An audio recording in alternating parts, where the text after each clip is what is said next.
This broadcast is presented under the legal ownership authority of Magnitude Sports.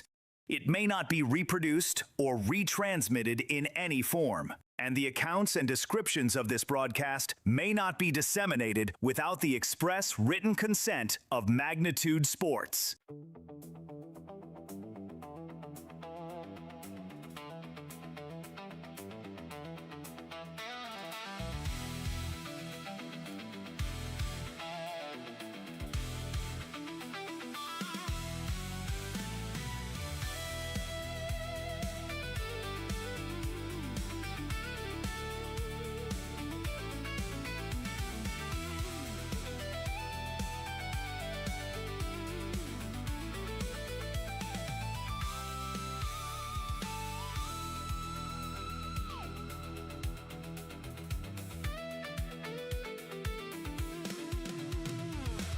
Send it up to the broadcast booth for the pregame show right now on Magnitude Sports.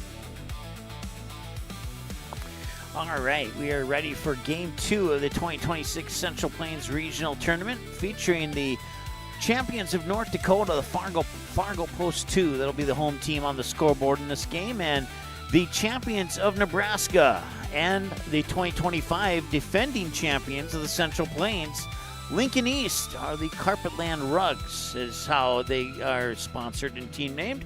I will tell you more about it. Ball chopped out to second. This may do it. McIntyre sets. On to first. And it's on to Shelby for Lincoln East. Popped up. Can Oliver Luck send them to Shelby? They can! The Post 400 Stars will continue their season in North Carolina, and they will compete in the American Legion World Series. The best teams, the biggest moments. Every game of the 2026 Central Plains Regional is live on Magnitude Sports. I'm Dakota Boehm, and I'm the manager at ID Chrysler Collision. Our team at ID Chrysler Collision, we're small, but we're like a family. So how does having a family-like atmosphere at work help get the customer's car back on the road? We do a lot of stuff out of work. We do stuff at work. We all get along. It's like a little family for us. I just feel like if you're happy at work and you want to come to work, you're going to deliver a better product.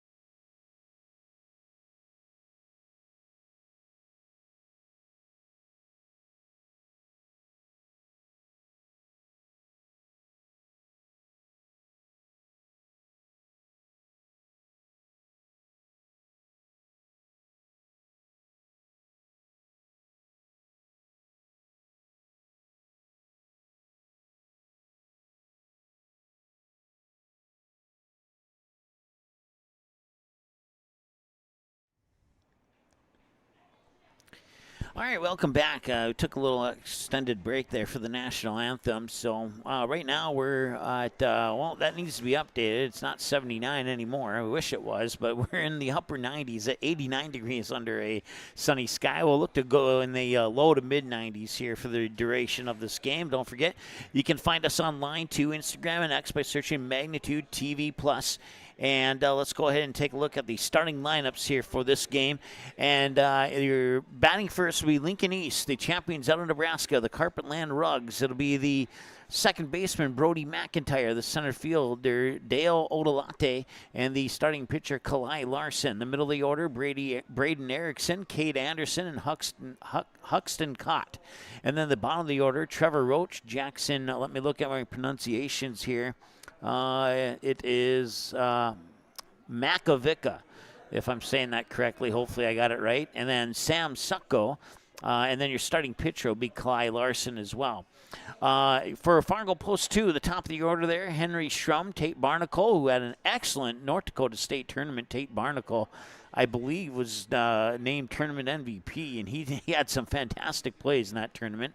Wyatt Kozadowski, and then your cleanup hitters, Caden Nelson playing at third base, Hunter Geary as the 5 batter, Jack Joyce at 6, Carson Sheik at 7, Beckett Gigstad at 8, and Colby Ebeling at 9. Your starting pitcher will be Carson Sheik, a righty on the mound here for Fargo Post 2. And we'll go ahead and get you rolling here towards the first pitch here as warming up on the mound once again. For Fargo Post 2 is Carson Sheik, the right-handed pitcher. He'll be tossing him into the glove of Henry Schrum. Around the bases, you got Beckett Gigstad at first. At second is Tate Barnacle. At third is Caden Nelson. The shortstop is Kobe Ebeling.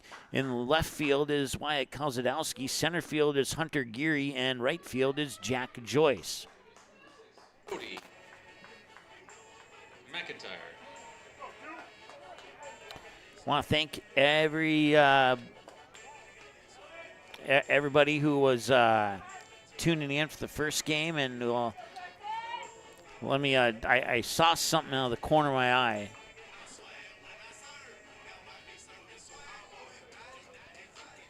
Carter. I talked to the coach, and he told me Della. So,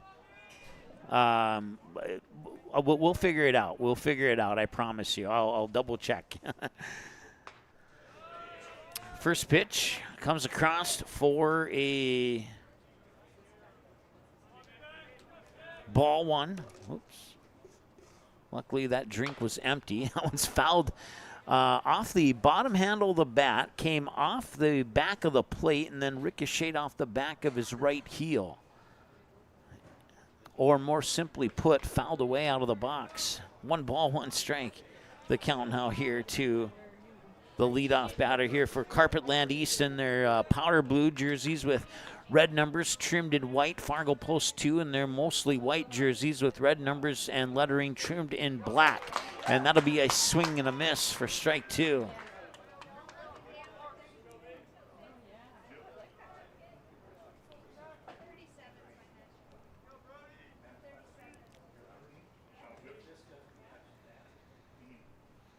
McIntyre is the leadoff batter. He'll call time. McIntyre was the guy who fired the ground out over to his teammate at first base to send Carpetland to the World Series last year. And now he'll fire one out into right field. It'll drop for a base hit.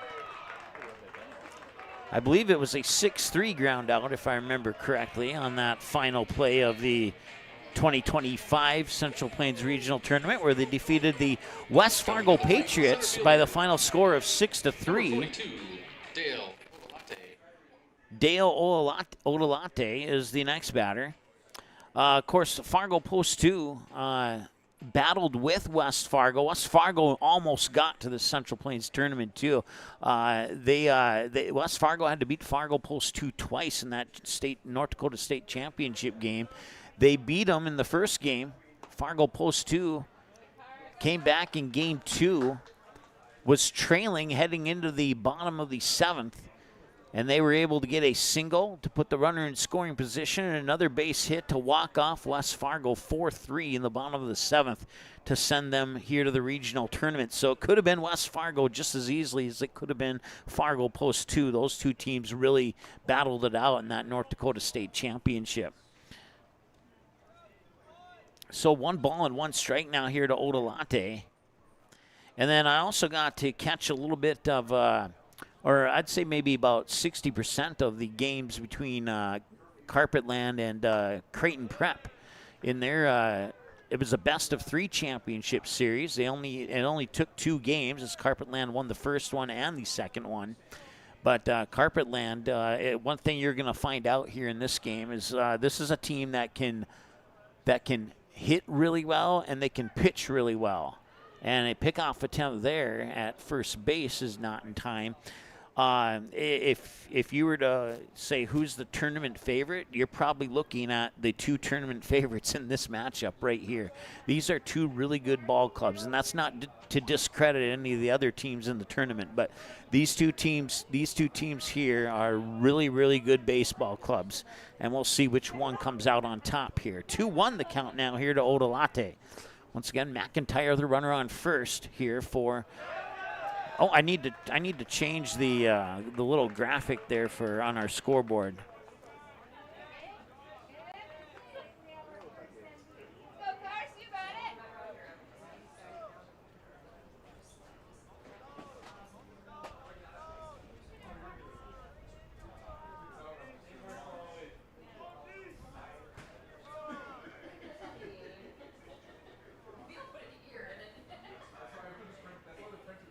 There we go. Got it fixed. My apologies. I'm usually on top of that. Fly ball to right field.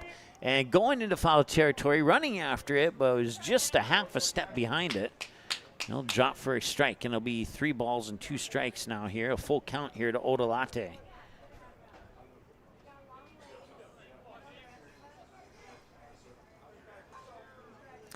Umpires for this game here, I didn't get a chance to update that graphic, but behind the plate calling the balls and strikes is Eric Guler. And then up on the first base side, or sometimes closer to second, is Tim Higgins, depending on who's on base. And then Andrew Fisher is our third base umpire here in the second game of the 2026 Central Plains Regional Tournament. So once again, Eric Guler behind the plate calling the balls and strikes. Here's the payoff pitch, and that will walk him.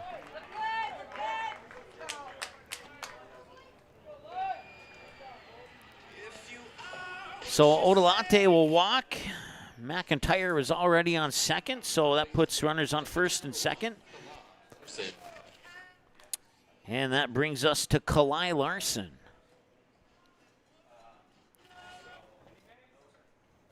Nobody out here in the top of the first inning. 10 pitches so far for Carson Sheik. Sheik will look back at McIntyre on second. Wind, kick, and deliver. He's showing bunt. Now the throw back to second's not going to be in time, but it was a good throw there by Schrum, the catcher for Fargo Post 2. And McIntyre able to get back safely to second base. Pitch came across as a ball and makes it 1-0.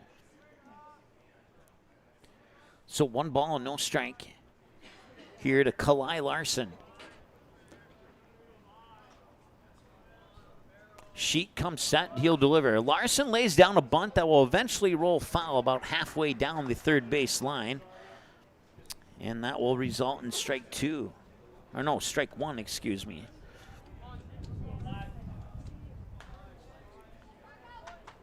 So 1 ball, 1 strike here to Kalai Larson.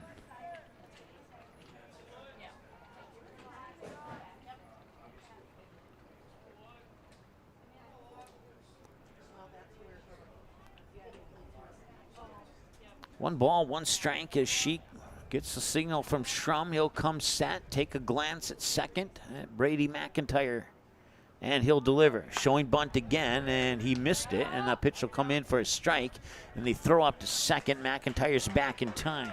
1-2 the count. Once again, the runners on. Odolate on first, and McIntyre on second for Lincoln East, the Carpetland Rugs. So Nebraska, they have an American League and a National League tournament, and then the winners of those 2 tournaments meet in the official best-of-3 state title game, and Lincoln East ended up winning both of those games against Creighton Prep, the Junior Jays, which is a team we've seen a handful of times here on Magnitude Sports over the past few years as we travel down to Omaha for the Creighton Prep College World Series Invite Tournament, also the Battle of Omaha Tournament. Those 2 tournaments happening at approximately the same time across the city and surrounding communities of Omaha, Nebraska.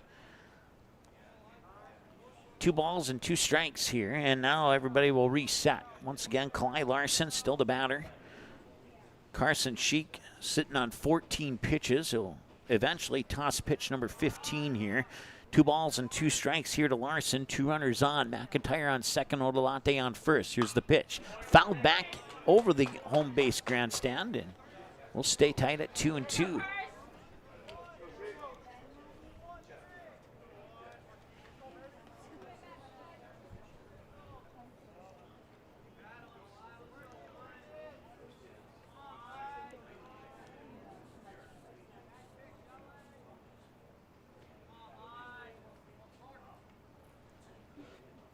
Two on the way, and it's a little high for a ball. 3 balls and 2 strikes.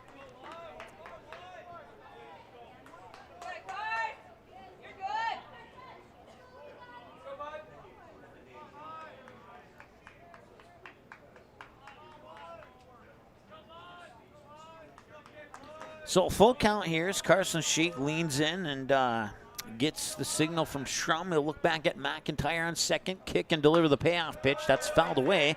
We'll do the payoff pitch once again here.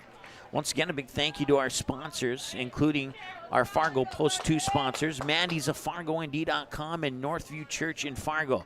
Our other sponsors include Dakota Fins and Feathers, Rainbow Shop in Bismarck, Buffalo Wild Wings, North Dakota State Railroad Museum, and ID Chrysler and Collision Center, bringing you don't have to pay coverage of the 2026 Central Plains Tournament. I love saying that. You may have noticed that if you watched the first game of the tournament. Here's the payoff pitch. That one's also fouled away. And one thing I've mentioned to a few friends, but I haven't mentioned in the broadcast yet, it seems like no matter what Lincoln East can hit the ball. And if they're not putting the ball in play, they're fouling it off. So in that second championship game, it's hard for me to scroll back through the video and find a swing and a miss by Lincoln East. High fly ball center field. It's not going to go too deep. Geary's there in front of the warning track. Make the catch. Tagging on second is McIntyre. Odalate thought about going to second, but instead he'll put runners on the corners and the first out on the board as McIntyre will advance on the fly out to center by Kalai Larson. And that will bring us to Braden Erickson, the catcher now here for Lincoln East.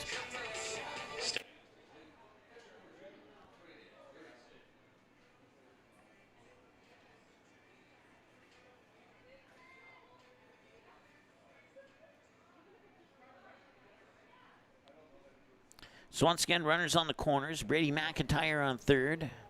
Odalate on first. Braden Erickson, the catcher. Bats right, throws right. And the first pitch is in for a strike, 0-1.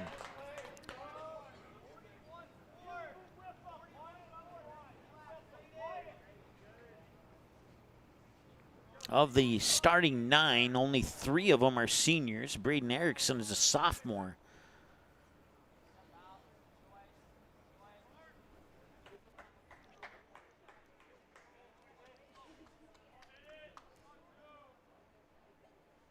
And the 0-1 delivery. Swung on, a bouncing ball towards third, and it'll drift foul in front of the third base bag, and that'll put the second strike on the board there.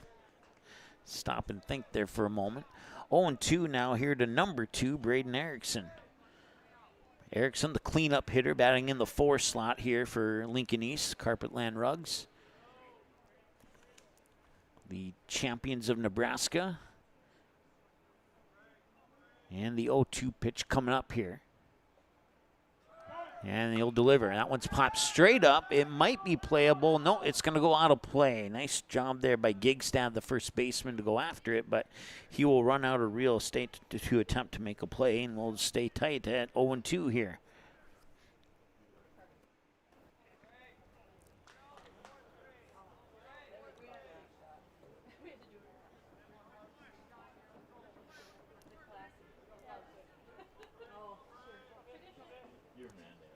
No balls and 2 strikes as Sheik comes set.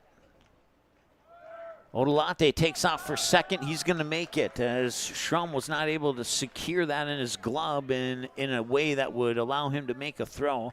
And it's an easy steal for Odalate. So runners on second and third now as the pitch comes across for a ball. Pushes the count to 1-2. So now 2 runners in scoring position and an opportunity here for the Carpetland Rugs to strike first and put a dent on the scoreboard. We'll see if Sheik can get that third strike by him. Long, high fly ball left field and going all the way back, and that is over the top of the fence. It is a 3-run home run for Braden Erickson. And we talked about their ability to strike first and put a dent in the scoreboard, and they did just that. It's 3-0 now here on one swing of the bat. I've only seen one other person hit it over the fence on the left field wall. That happened back in 2021. It was a West Fargo Patriot who did it at this field during the North Dakota State Tournament that year. 3-0 Carpetland on one swing of the bat by Braden Erickson. 3 runs on 2 hits. Here's the next pitch. See if they can recover from that one. As the pitch will come across for a ball.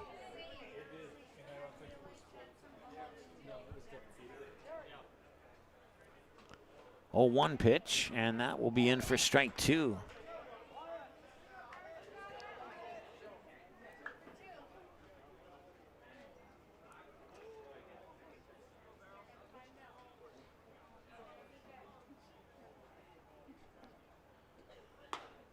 The 0-2 will miss outside for a ball. 1 ball and 2 strikes. Once again, the batter is Cade Anderson. He's the first baseman here for Lincoln East.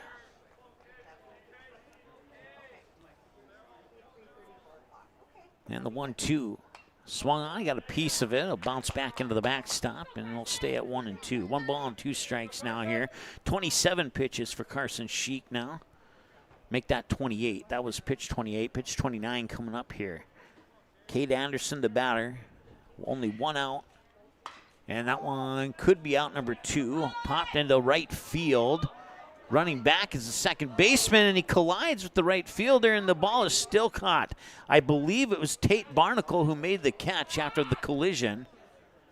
We'll see who walks up towards second, and yes, it was Tate Barnacle who made that catch. So out number 2 now. So a little lack of communication there between Jack Joyce and Tate Barnacle. Don't have microphones on them. I'd love to have microphones on them just so I could find out who tried to call off who, or if nobody called off anybody. But for lack of better wording, a lack of communication there. So 2 away now, and this brings up Huxton Cott. And that pitch is high for a ball. 1-0 now here to Hudson Cott. So Braden Erickson gets the first home run of the 2026 Central Plains Regional Tournament.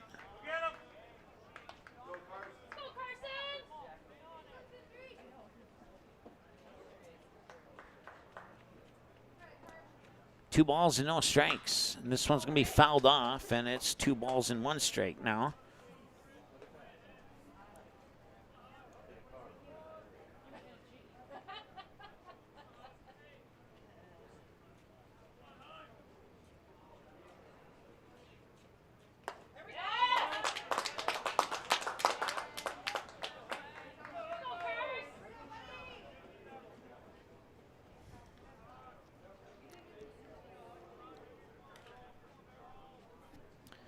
Wrote down a note in my notebook so I can go back later and take care of some things. 2 balls, 2 strikes, 2 outs.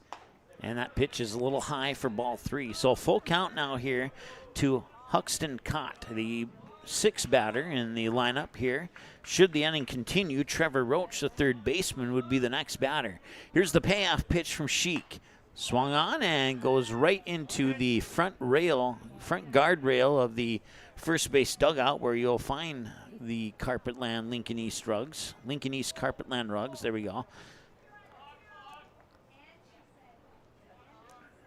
I think their high school is called the Spartans, but in the summertime, it's their sponsors Carpetland, so they named the team the Rugs, which is one of the cooler names I've heard in sponsored baseball team names in my time of broadcasting baseball.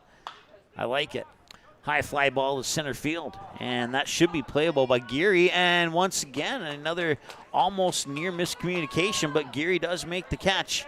And they will get 3 runs on 2 hits. Nobody left on base, no errors. All 3 runs coming off the swing of the bat of Braden Erickson with a 3-run homer, and Lincoln East has the 3-0 lead after a half inning of play.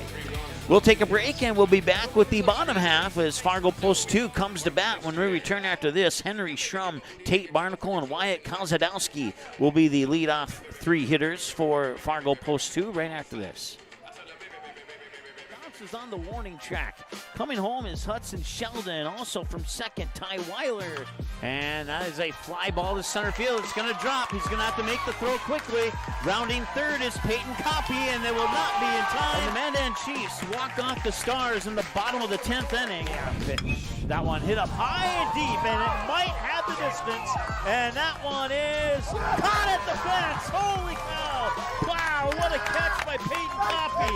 I thought for sure that was a two-run homer. Sometimes, all you need to change your life is a sign.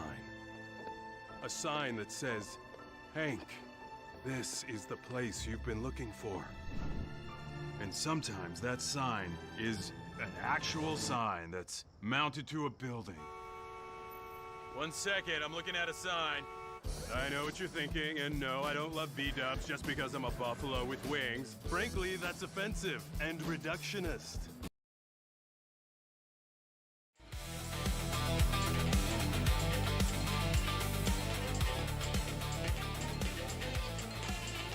Uh, 1 second, send out a text message and see if we can get some assistance on that. Leading off the bottom of the first, Fargo, catcher number 12, Henry Schramm.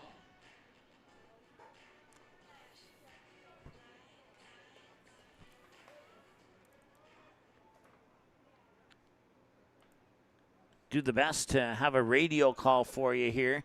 I just sent a text out to the support who are operating the cameras. We do have a backup camera on its way, and the camera just came back. Awesome.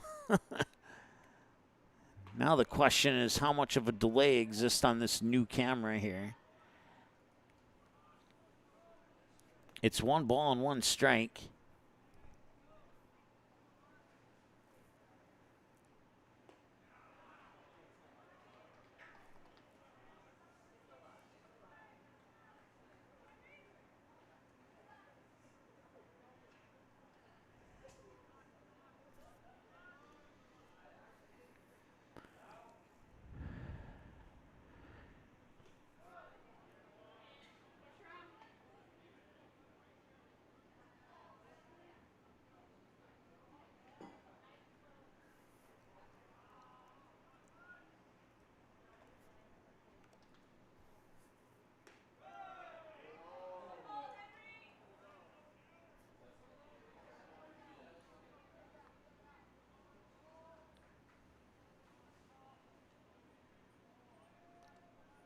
So a full count and the payoff pitch and a bouncing ball towards second.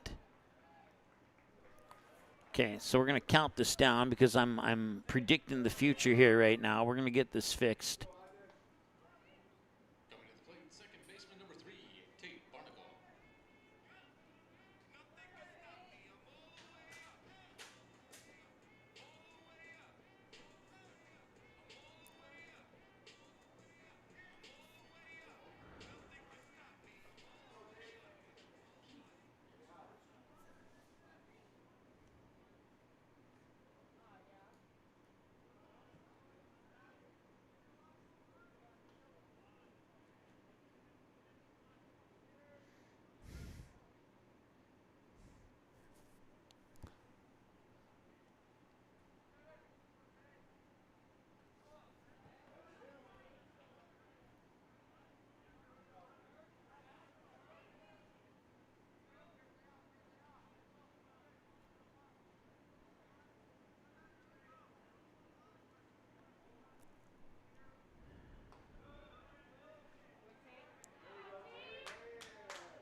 Stepping up to the plate, left fielder number 1, Wyatt Kasadowski.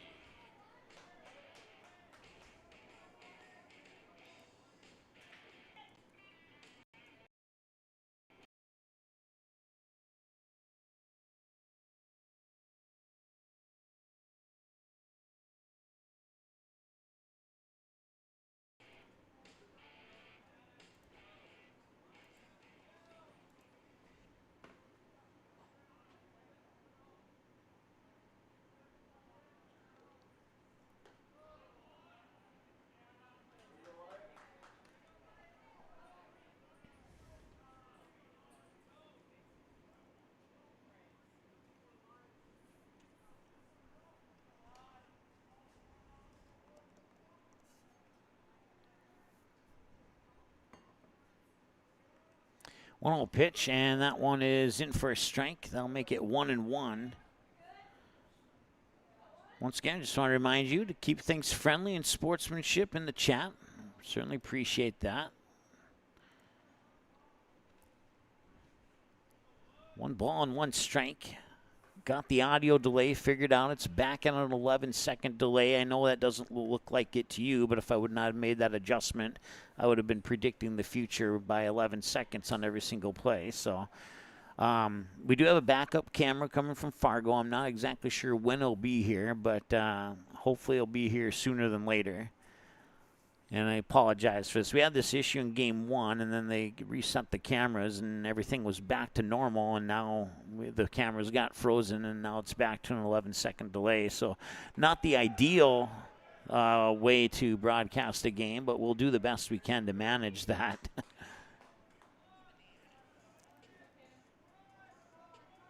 Coming to the plate, third baseman number 13, Caden Nelson.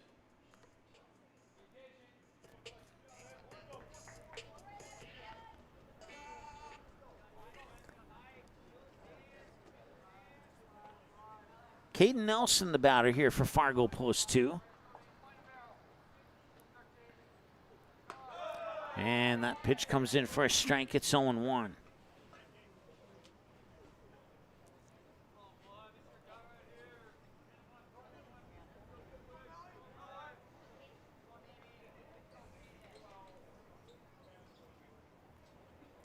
The 0-1 pitch, and that's right down the middle, but we'll miss for a ball. So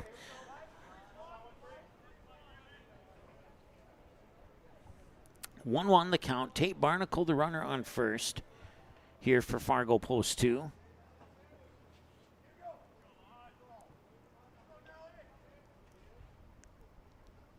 And a bouncing ball, high chopper to the short. He'll pick it up, fire it over. They got him at first, and that will take care of the business here. They'll strand one on base, and we'll go now to the top of the second inning, I do believe, and that'll take care of business here. We'll be back in a moment. Rainbow Shop, a Parable Christian Three store. ways you can support Magnitude Sports. First, like, comment, and subscribe to this channel. It's 100% free. Second, individuals and families can choose one of 3 month-to-month YouTube memberships.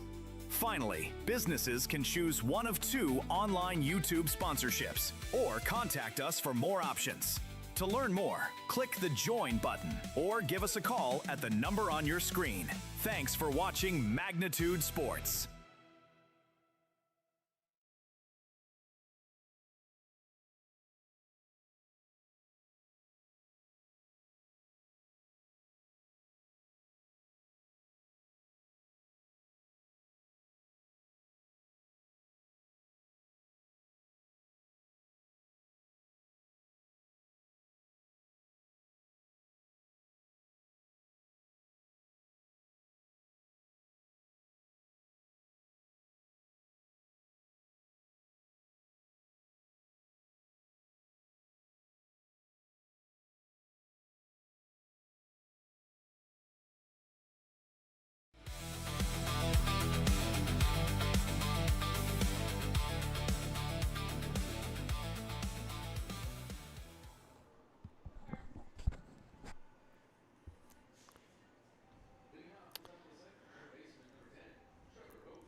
All right, welcome back.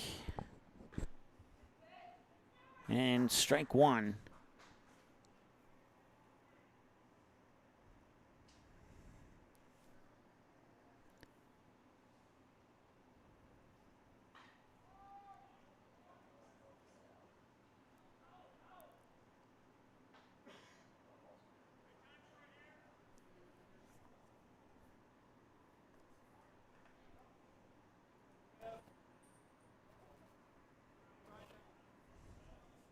Trevor Roach is the batter. It'll be the 7-8-9 batters here for Lincoln East in the top of the second inning. They took a 3-run lead in the top of the first off a Braden Erickson left field home run in the top half of the inning. And this one line drive down in the left field. Now land for a base hit.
All right, so I believe the count's 1-2.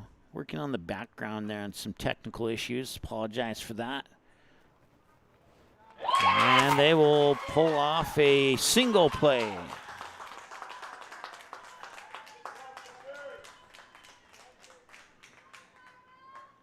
Or double. They will. Okay, so there was no outs before that. Okay. Coming to the plate, right fielder number 30, Sam Succo.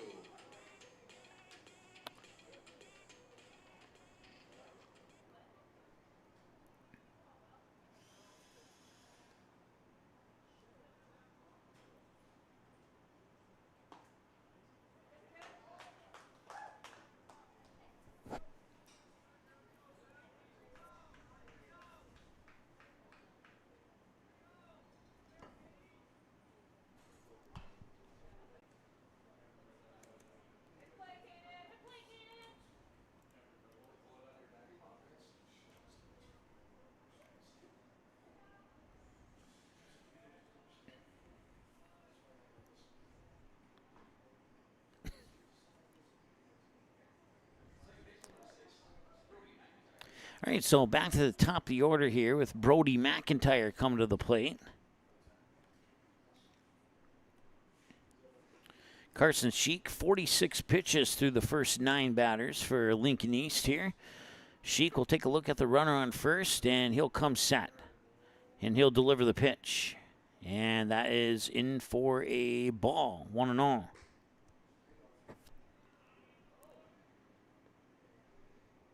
McIntyre will tap the plate. And the pitch on the way. And that will miss to the air. It'll hit the inside edge for a strike. They'll even up the count. Well, it'll be... I thought the umpire called strike there, but maybe not. 2 balls and no strikes instead.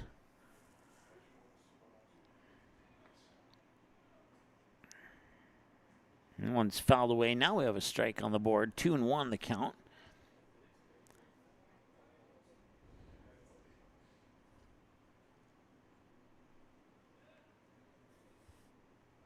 McIntyre's 1 for 1 in this game.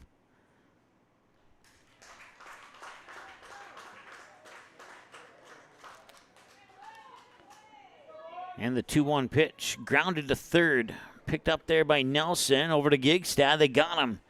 And that will put an end to the top of the second.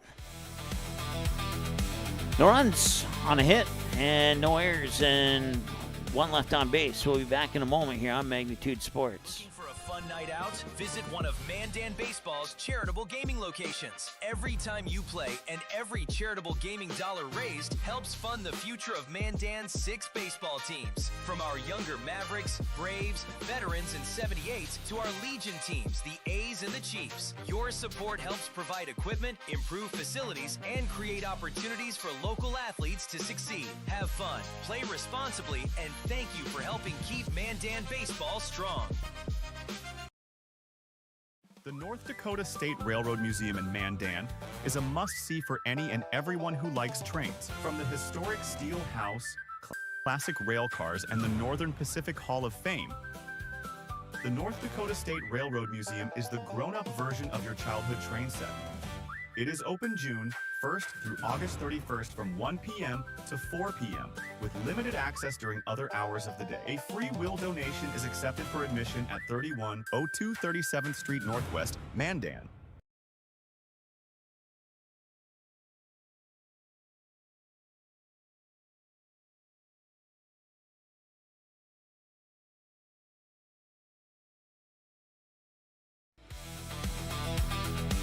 Welcome back, bottom of the second. As we get ready to roll here, as Fargo Post 2 will bring to bat their 5, 6, 7 batters, starting with Hunter Geary, who will walk to the plate here momentarily, as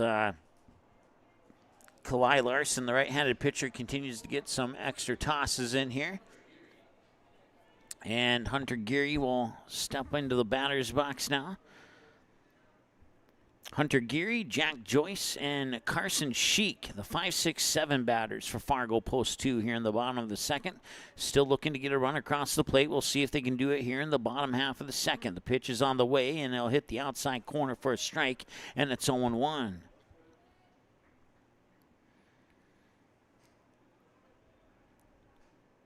Larson will come set, wind, kick, deliver, and miss, or did he get it? No, 1-1. He did miss a little too far outside of the plate there. 1-1, 1 ball, 1 strike to count. 3-0 lead off the bat of Braden Erickson at the top of the first. Pitch comes across, and it'll miss for a ball, and it's 2-1.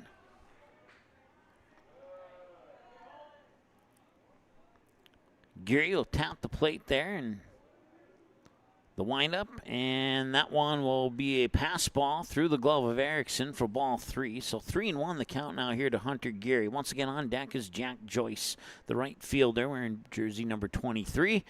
And that one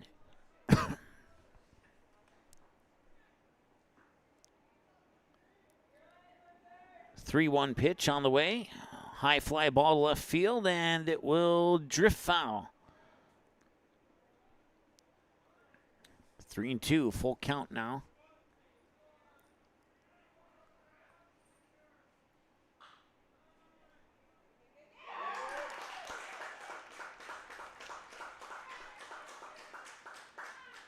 Here's the windup and the payoff pitch. Bouncing ball towards short. McElvick, he cannot make the grab.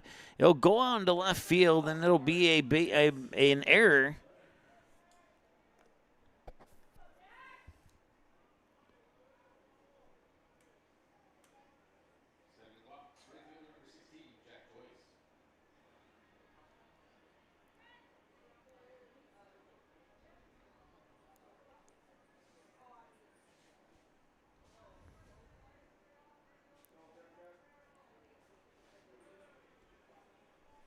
And now stepping up would be Jack Joyce.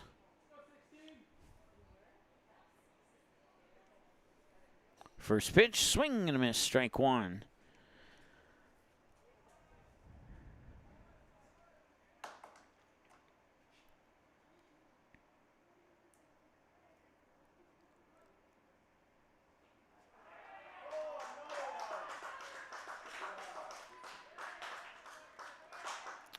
Comes set with the 0-1 delivery.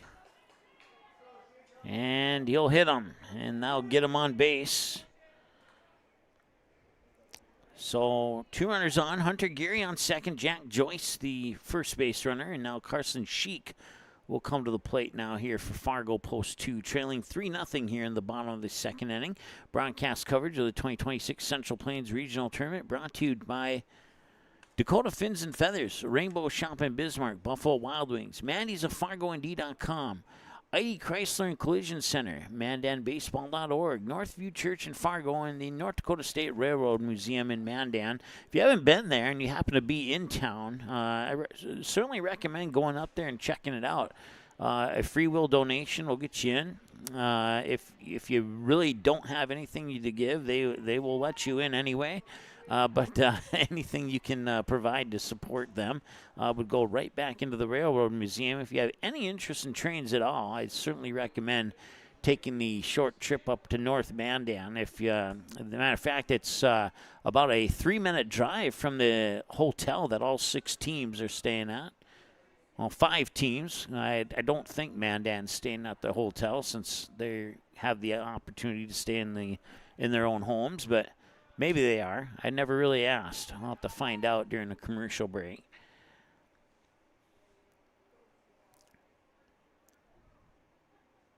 And the first pitch is in for a strike. It's 0-1. Once again, the runner's on. Hunter Geary on second. Jack Joyce on first.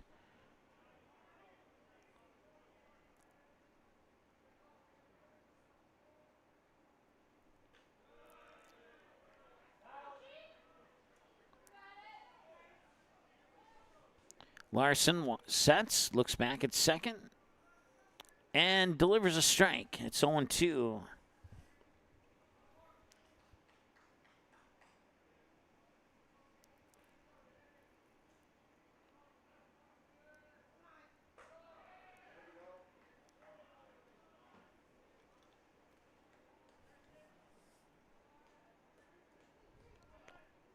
And Larson will deliver. It's high for a ball. So 1 ball and 2 strikes now here to Carson Sheik. Once again, Beckett Gigstad, the first baseman, is the 8th batter on deck here for Fargo. Post 2, trailing 3-0 here in the bottom of the 2nd inning. Larson comes set, takes a peek at the runner on second, and he will fire in for another ball, and it's 2-2.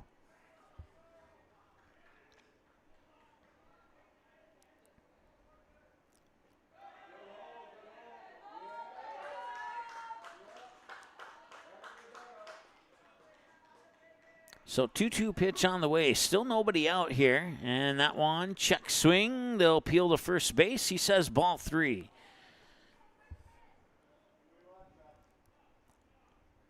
Some of the fans don't agree with it.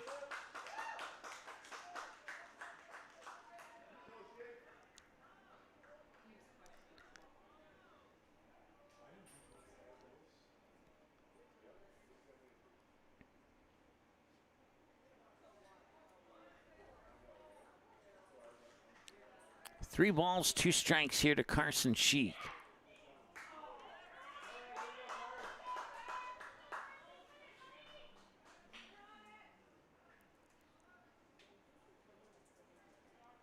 And that one's fouled away. Stay right where we're at 3-2. Still looking for that first out here. Lincoln East had 2 runners on and got a 3-run homer. Can Carson Sheik duplicate that performance? We'll find out here shortly. Staring down that runner on second.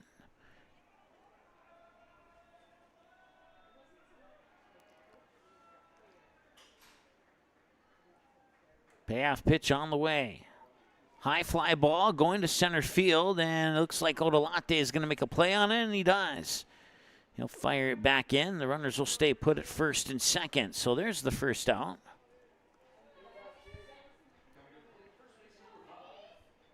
Once again, Hunter Geary on second, Jack Joyce on first. Beckett Gigstad, the batter now.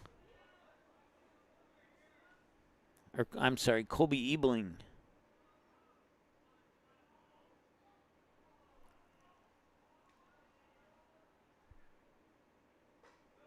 No, I was right. Beckett Gigstad. I got a batter ahead of myself there in the lineup.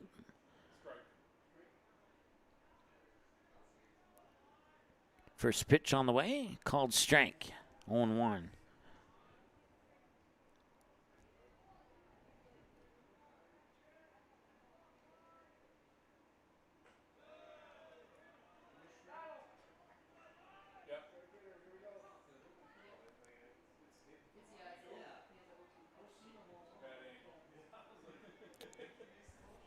Strike 2. So an 0-2 count here to Beckett Gigstad. Kobe Ebling on deck. 1 away. If no double plays happen, we'll see Ebling next here.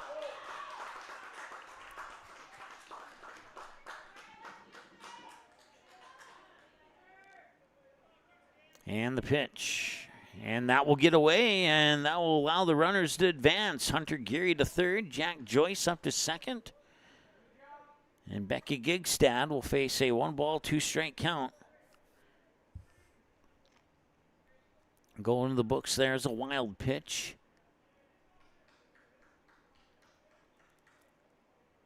And it's 1 ball and 2 strikes.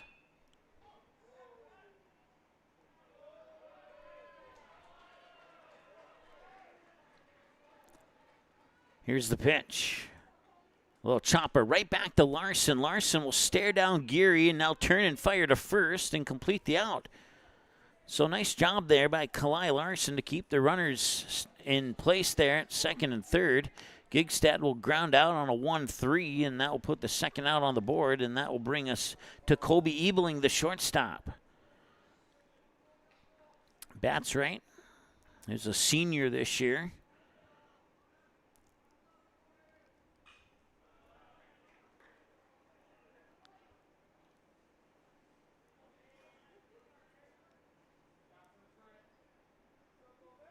Pitch, and that's fouled off for strike 1.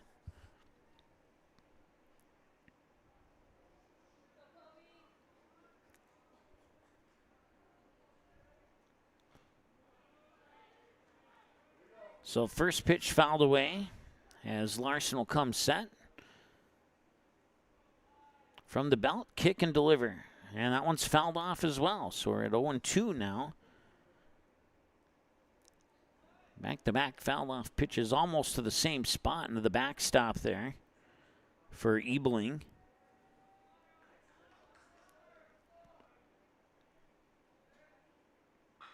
And that one is on a bouncer. And that will make the count 0-2. And now right to the second baseman, and that will be out number 3. So they'll strand 2 on base, and we'll take care of business here in the second inning of play. We'll move to the third when we come back after this here in 60 seconds on Magnitude Sports. Stay tuned. Looking for something handmade, unique, and full of personality? Mandy's of FargoND.com features creative gifts, home decor, accessories, and more. All inspired by family, creativity, and made with heart. Browse dozens of handmade creations, request custom colors or designs, and sign up for the newsletter. Visit Mandy'sOfFargoND.com and discover something new today. Mandy's of FargoND.com. Handmade, a little weird, totally wonderful. Good sportsmanship. It will carry you further in life than sports. Growing up in North Dakota, I learned to respect my opponents, the coaches, and the officials. The values of fairness and teamwork carried me to the highest level in my sport. Carry yourself with dignity. Being gracious makes the losses easier and the victories that much sweeter. So when the lights on the playing field, the stage, or the gym floor dim, you'll always have pride in yourself. Hi, this is Mike from Magnitude Sports. I'd like you to do me a favor if you would. Subscribe to this channel right here, Dakota Fins and Feathers Outdoors. The channel is owned by a family I've known for over 2 decades and features some sports stars from previous Magnitude Sports broadcasts. So if you're the type of guy that likes fishing, hunting, dogs, you can get all that and more right here on the Dakota Fins and Feathers YouTube channel. You can also find them on social media, on Instagram, TikTok, Facebook. It's educational, it's captivating, it's fun. It's Dakota Fins and Feathers Outdoors. Subscribe today.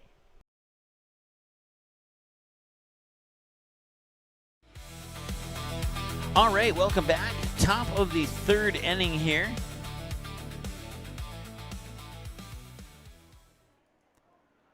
New pitcher on the mound for Fargo Post 2 is Beckett Gigstad. He comes over from first base, and Carson Sheik, the former pitcher, moves over to first base. So just a straight swap between pitcher and first baseman, as Gigstad will deliver the pitch for a ball. It's 1-0.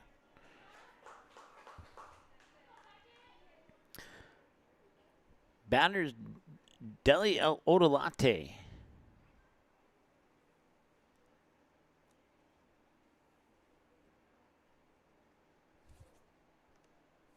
One and one the count now.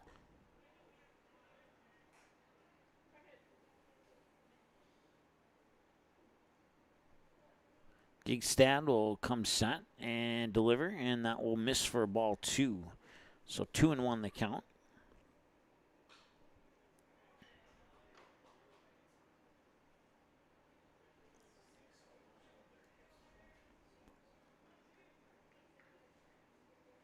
And 2-1 fouled away, almost into the left corner of your living room television screen there. Or in the right corner, I meant to say. 2-2.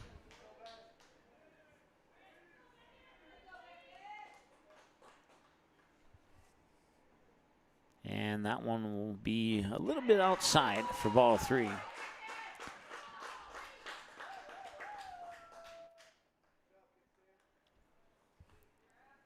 Payoff pitch on the way. Swing and a miss, and he got him for out number 1.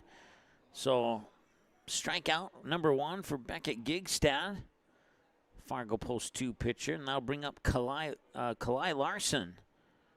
So pitcher versus pitcher battle here between Larson and Gigstad. Gigstad now at 6 pitches. He'll toss pitch number 7 here momentarily.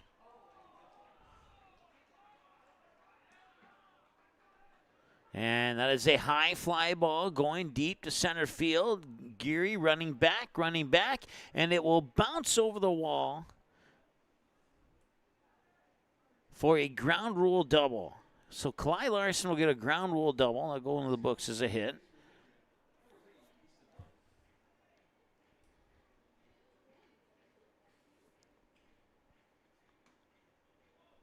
Looks like we'll have a courtesy runner for Larson as well.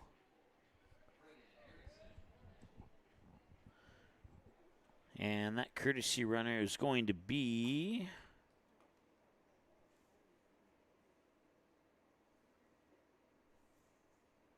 Easton Lund, the right field, sometimes plays right fielder for Lincoln East.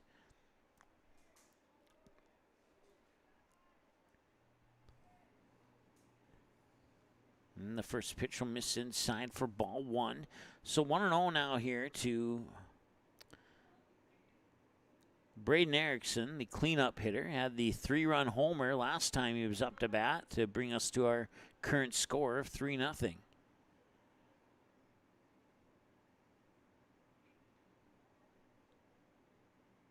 And that one will miss for ball two.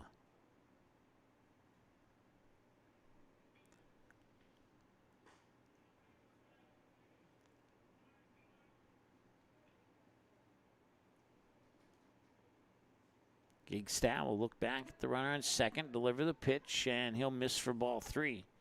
So 3 balls and no strikes now here to home run hitter Braden Erickson.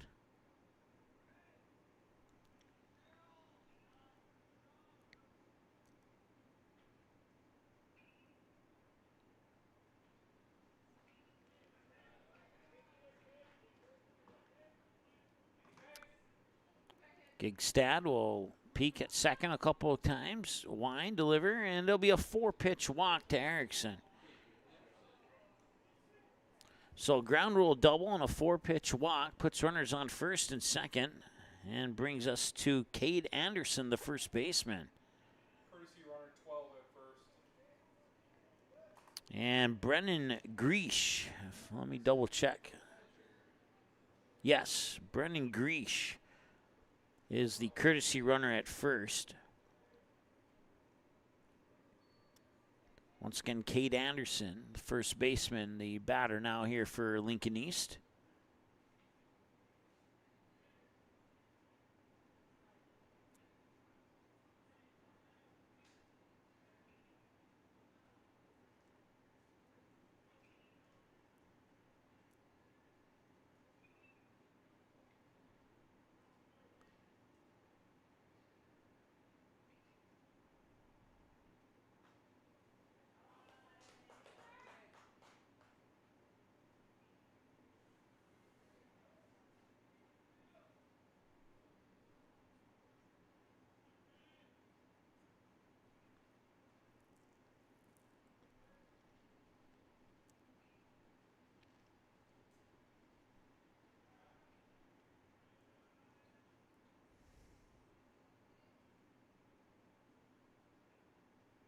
He'll look back at second, reset. Everybody will touch up.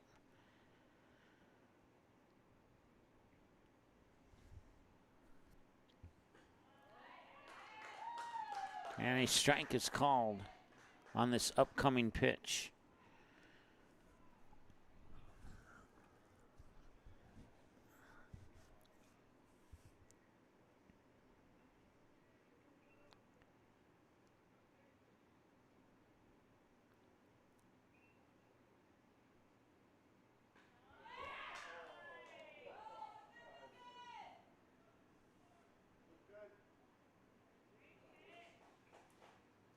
So the 0-2 pitch coming up here, and he'll strike him out looking. So I'll put the second out on the board. Oh, wait, no, they'll call it as a ball, I guess. So no second out yet.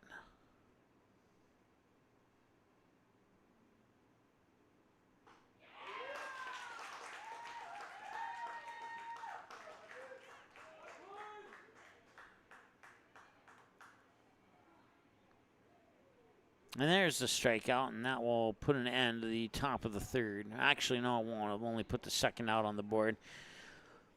Deep breath. Broadcaster error number 3 of the game, so it's all right. The last team committed 3 errors in their game, so I think I'm on par for an okay status here.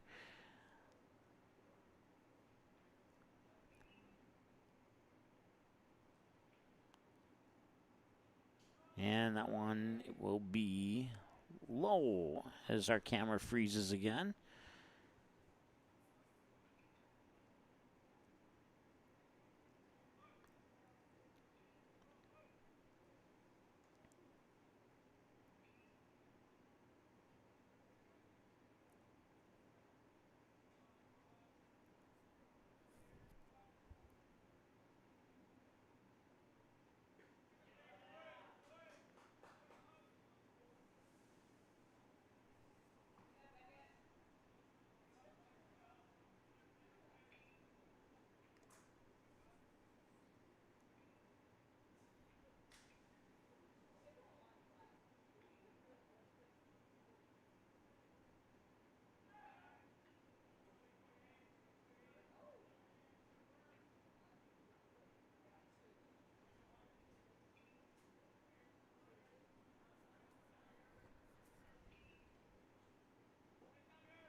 So Gigstad having some trouble here throwing a bunch of balls. Walked the last batter on 4 pitches. And this is pitch 8 coming up here, and he's thrown 7 balls on his last 3, and now he gets a strike in there, so.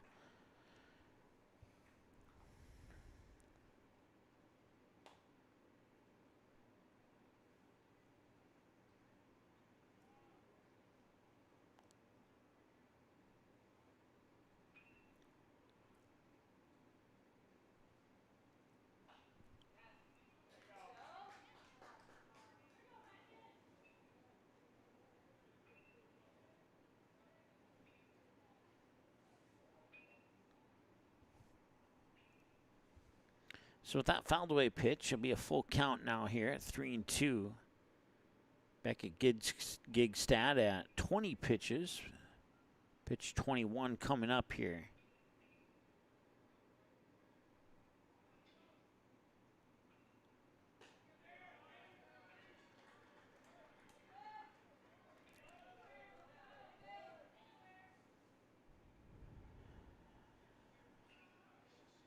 And now walk them, and now load the bases.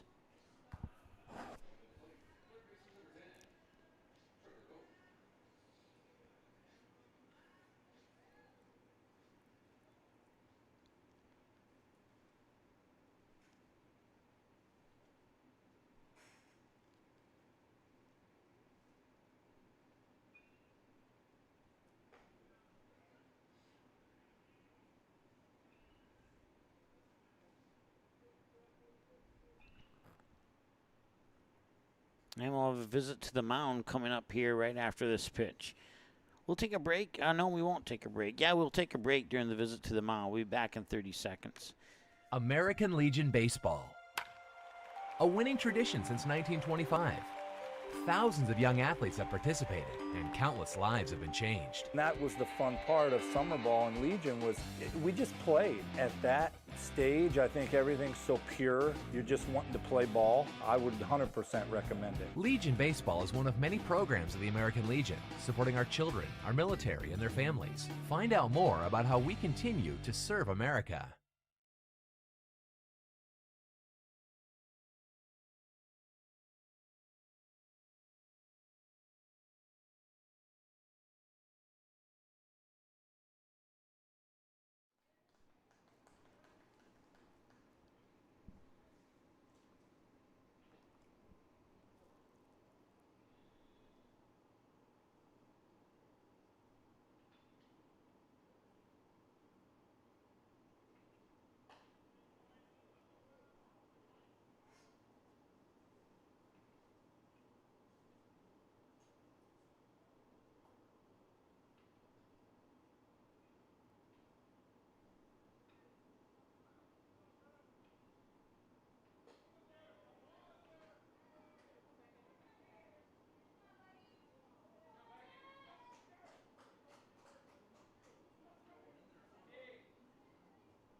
ball, chopped out to second. This may do it. McIntyre sets, on to first, and it's on to Shelby for Lincoln East.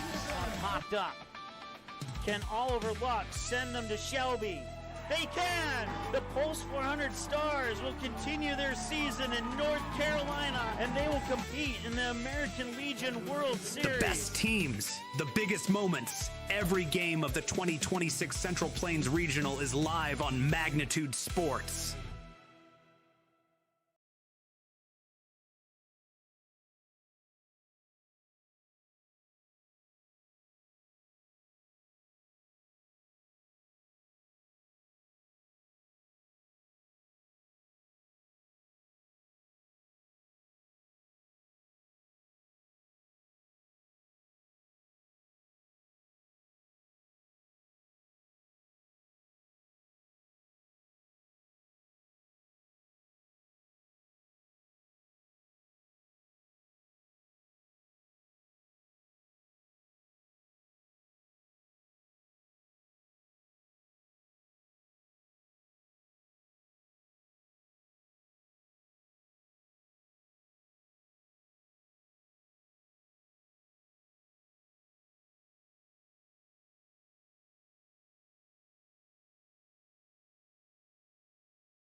All right, welcome back. We're working on those issues, and it might have to wait until tomorrow to get it fixed. So I'm just making a final decision here, and we're going to do our best to deal with the 12-second delay so we can bring you the live action, and we'll see what we can do tomorrow to fix this. So once again, we appreciate you hanging with us. It's no fault of either us or Mandan Baseball. I'll just put that out there.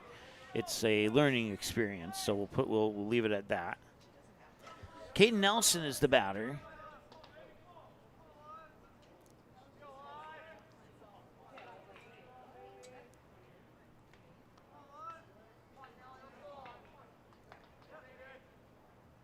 And that is going to be a fly ball into center field. Rounding third is Wyatt Kozadowski, and Fargo post 2 is on the board. It is 1-0.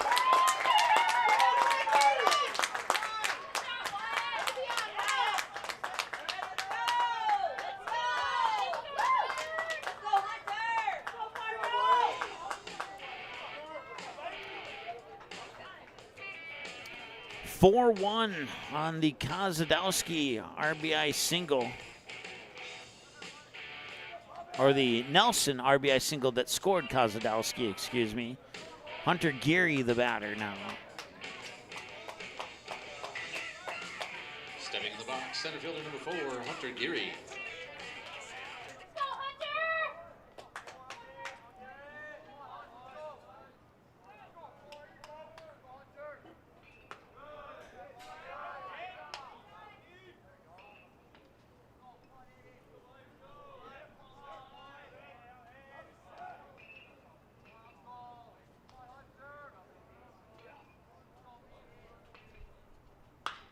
And that's a high fly ball to right field, drifting foul and drifting out of play.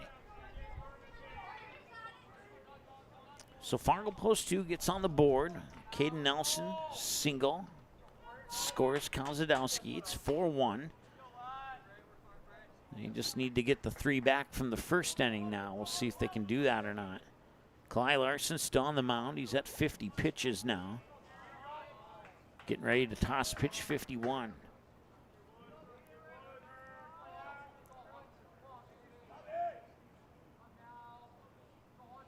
And the pickoff attempt and nearly got him, but Nelson able to get his right hand onto the bag before the tag was applied to his back shoulders.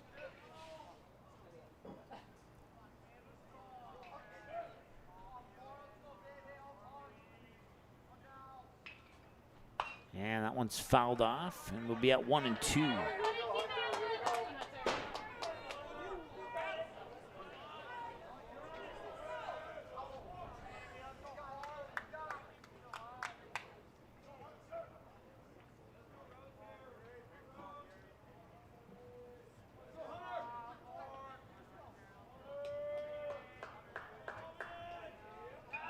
Another pickoff attempt, and he's safe once again. Both of those have been close calls at first base there.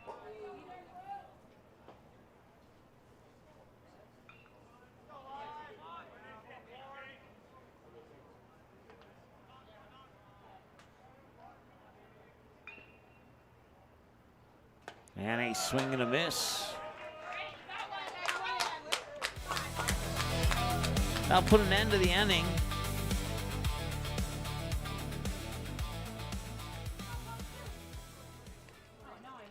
Dakota Bame, and I'm the manager at ID Chrysler Collision. Our team at ID Chrysler Collision, we're small, but we're like a family. So how does having a family-like atmosphere at work help get the customer's car back on the road? We do a lot of stuff out of work. We do stuff at work. We all get along. It's like a little family for us. I just feel like if you're happy at work and you want to come to work, you're going to deliver a better product.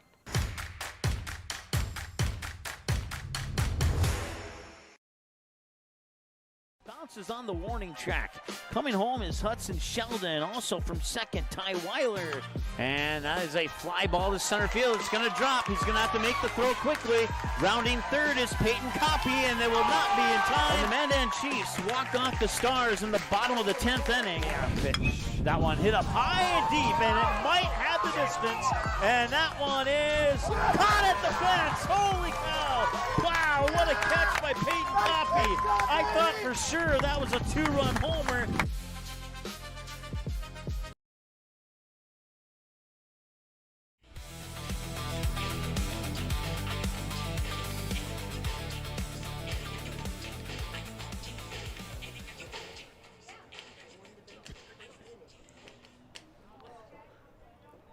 All right, welcome back. 4-1 in favor of Lincoln East. Right fielder number 30, Sam Sutko. Sam Sucka will lead it off here.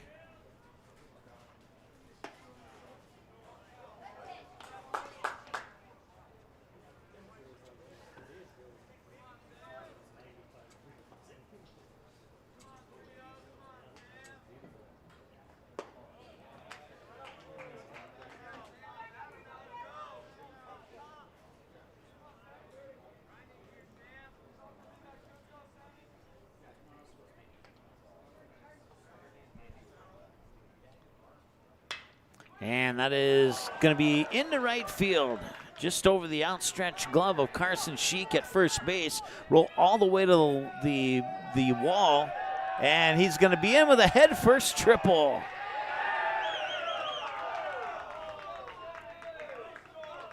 Sam Sucko with a low-speed blooper hit over the first baseman, all the way to the wall in right field, and he gets into third base as a result. And the one run that Fargo Post 2 scored in the bottom of the third is almost that quickly evaporated here with a leadoff triple in the top of the fourth. And now Brody McIntyre, excuse me, will come to the plate. And that will be in for a ball.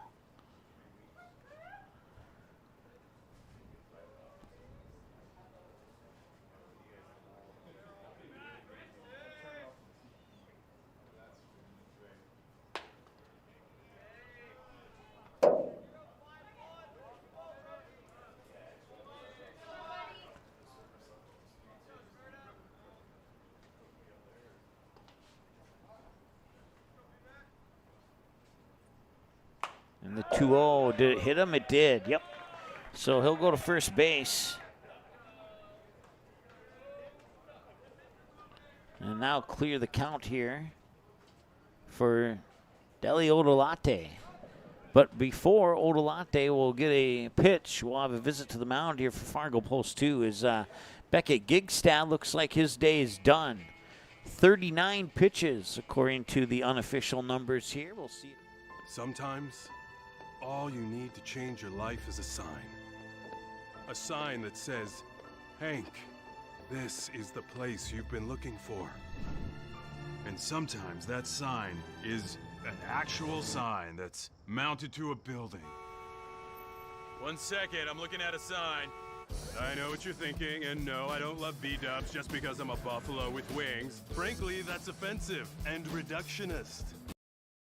The North Dakota State Railroad Museum in Mandan is a must-see for any and everyone who likes trains. From the historic Steel House, classic rail cars, and the Northern Pacific Hall of Fame, the North Dakota State Railroad Museum is the grown-up version of your childhood train set.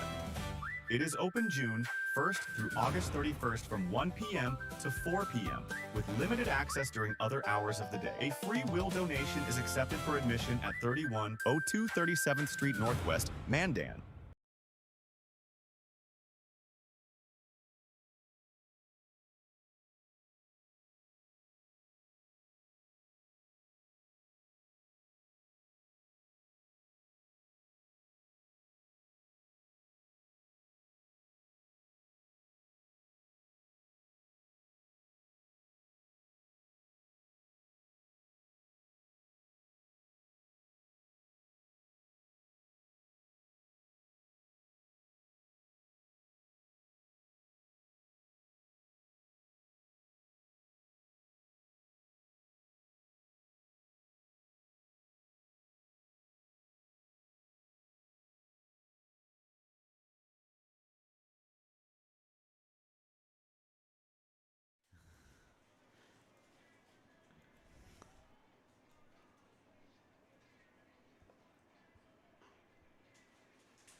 Or if you want, just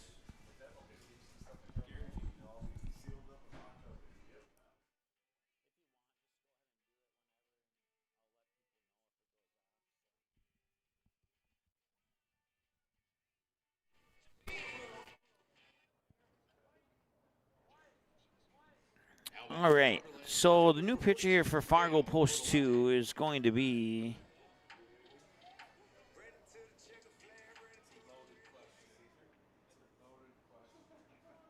Kellen Daugherty. Kellen Daugherty will be the new pitcher here for Fargo Post 2. It's the third pitcher of the game here for Fargo Post 2 as they find themselves trailing 4-1 in the top of the fourth inning. Once again, it's Deli Odolate, the batter here for Carpetland. Out of Lincoln East, runner goes, and the throw to second is not going to be in time. It's going to bounce into center field. That's going to allow Sacco to come in and score, and McIntyre is going to round third, and the throw's not going to make it in time. McIntyre slides in head first, and they score a pair of runs on an error, and it is now 5-1, 6-1, excuse me.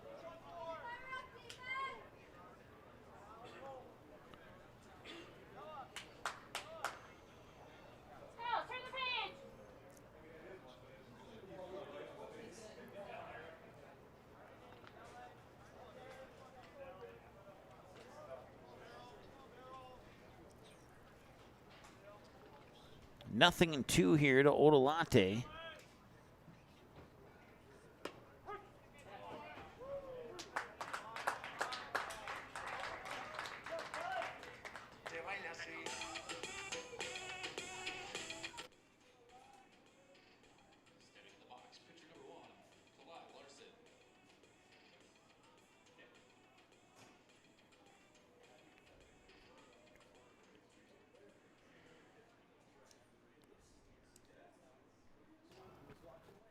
So one away, and now a bunt is dropped right in front of home plate for a strike. Once again, Kellen Doherty is at 3 pitches now. Make that 4. Sorry for mispronouncing the name a couple moments ago, but apparently I didn't write that one down when I went through with all the teams. So Kellen Doherty. And Doherty will deliver low for a ball. It's 1-1.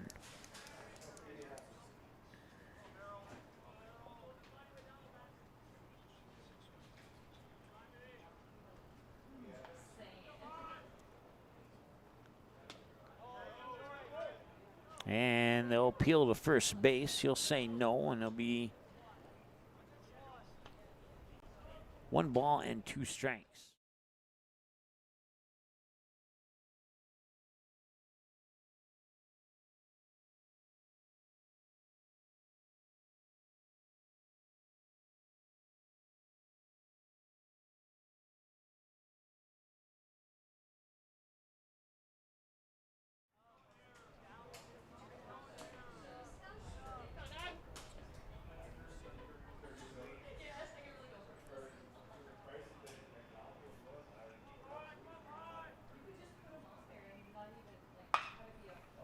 High fly ball going into right center field, all the way back and off the wall. And he's going to try for 3, and he was going to get to 3. Even though he stumbled, he'll still get into 3 standing.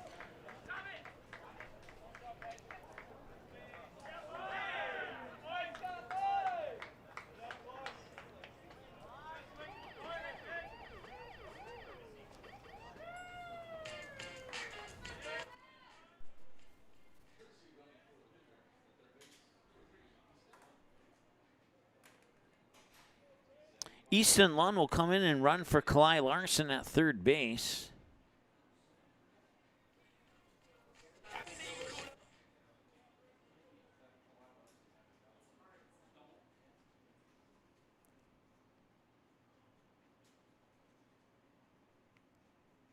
And the pitch is in for a strike.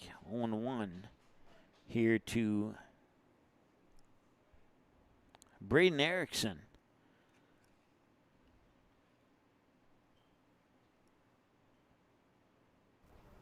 And Erickson with a high bouncer and nice vertical there by Caden Nelson. He's able to complete the 5-3. what I just saw, if I didn't know better, I'd think that he's also a basketball player there. But Caden Nelson got up, got a nice jump on that high bouncing ball off the bat of Erickson, able to complete the 5-3 ground out, and now put the second out on the board. Cade Anderson.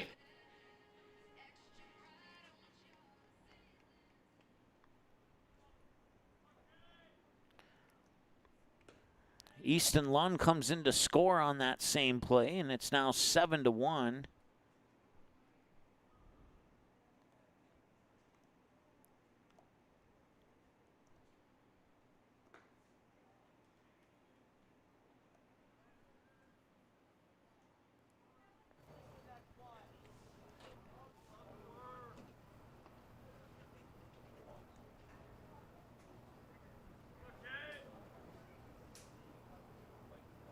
Swing and a miss, strike two.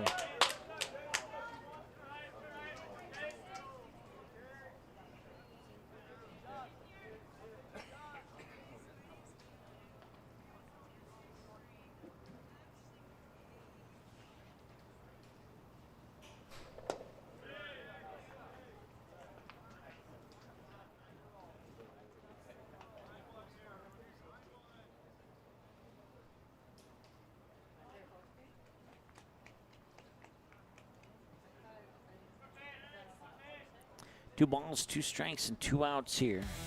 And Anderson will swing and miss. That'll be a strikeout and put the... It will carry you further in life than sports. Growing up in North Dakota, I learned to respect my opponents, the coaches, and the officials. The values of fairness and teamwork carried me to the highest level of my sport. Carry yourself with dignity. Being gracious makes the losses easier and the victories that much sweeter. So when the lights on the playing field, the stage, or the gym floor dim, you'll always have pride in yourself.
All right, welcome back. Jack Joyce, the batter. 3 balls and no strikes, the count now here to Jack Joyce. Jack Joyce, Carson Sheep, Beckett Gidstad, the 6, 7, 8 batters are the scheduled batters here for Fargo Post 2. 3 balls and no strikes now here to Jack Joyce. A new pitcher on the mound here for Lincoln East as well. And that is, let me look at the roster here.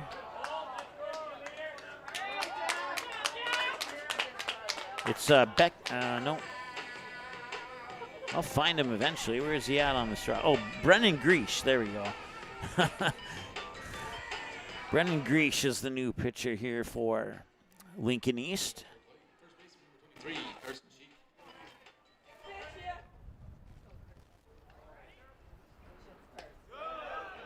And once again, our camera's frozen. We apologize for that. So at this point, there's nothing I can do. I've tried everything, and I certainly apologize for that. So I'll give you my best radio call of this game. And Fargo Post 2 having a little trouble here against Lincoln East. Down 7-1. It's 1 ball, 1 strike. I can do that part for you at least.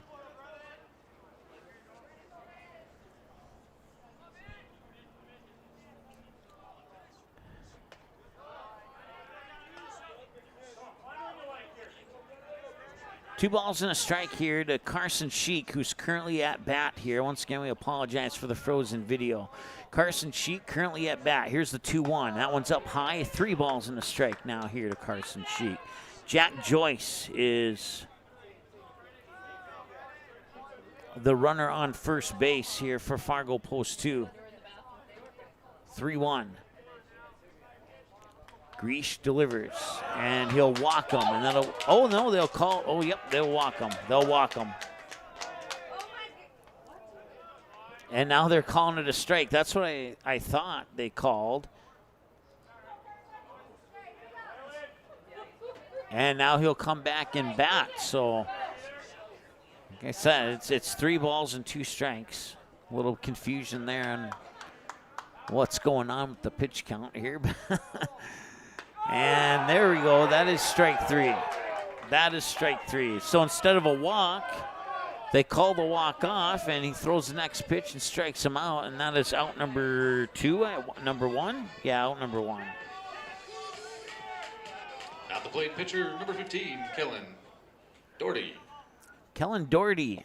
I want to say thanks to my buddy Brad for helping me out on the pronunciation on that there, and I apologize. I should know better. It's my home, one of my 3 home teams playing in this tournament. You'd think I'd know my home team's players' names, but 1-0, and that one's blasted down to left field, and a nice catch on the run there by Cott in left field.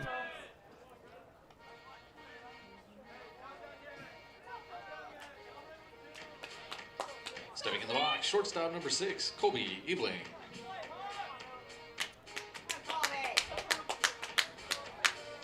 Huxton caught, no pun intended, caught that one on the run in left field for out number 2. And now it is Colby Ebling at the plate here for Fargo Post 2. 1 ball, no strike. 7-1 is our score here in the bottom of the 4th.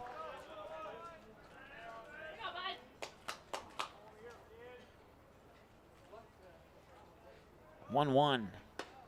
That one's high. It's 2-1.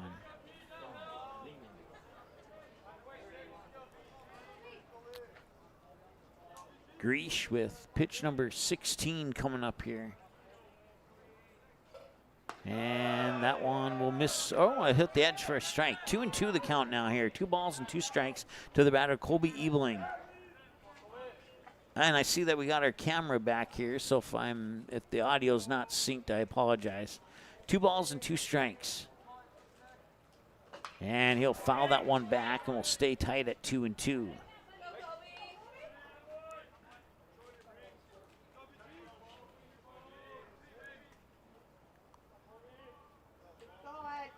Second delay. Well, that's better than 12. I can handle 2.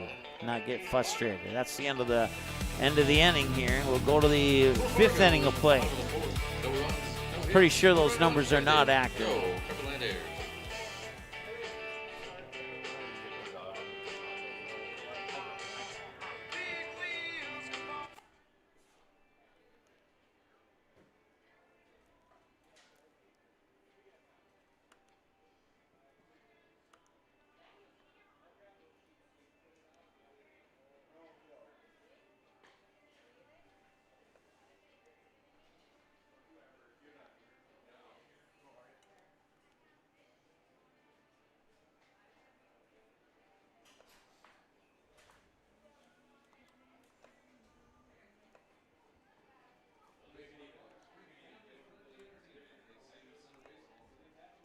American Legion Baseball.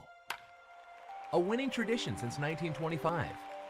Thousands of young athletes have participated, and countless lives have been changed. And that was the fun part of summer ball and Legion was we just played. At that stage, I think everything's so pure. You're just wanting to play ball. I would 100% recommend it. Legion Baseball is one of many programs of the American Legion, supporting our children, our military, and their families. Find out more about how we continue to serve America.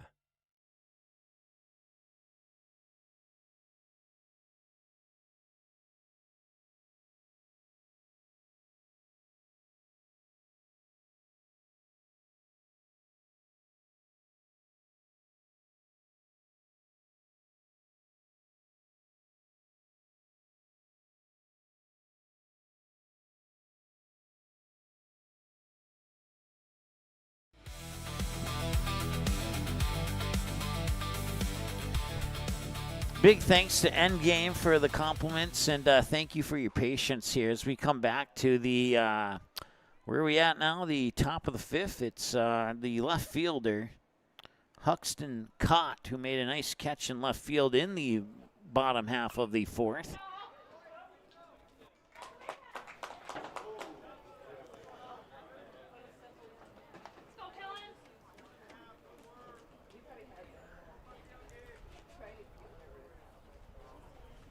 No balls and 2 strikes to Hudson Cott. And the 0-2 delivery. And that one's in for strike 3, a 3-pitch strikeout. And Hudson Cott goes down 1-2-3 on pitches. And that will bring us to Trevor Roach. Trevor Roach.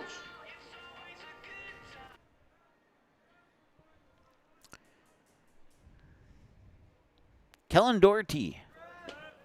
Kellen Doherty on the mound here for Fargo Post 2.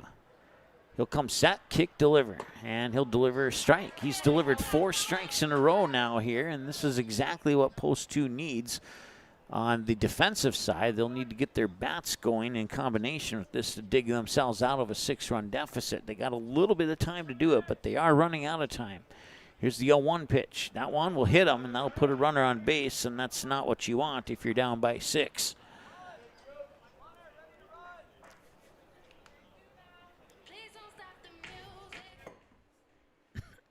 So Roach reaches via hit by a pitch, and that'll bring up the next batter here for Lincoln East.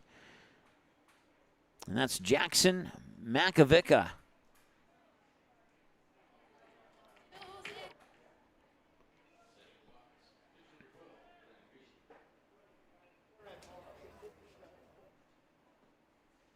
Makovica, excuse me. I put an A instead of an O on the phonetics there. Back pick up to first, and he is back in time.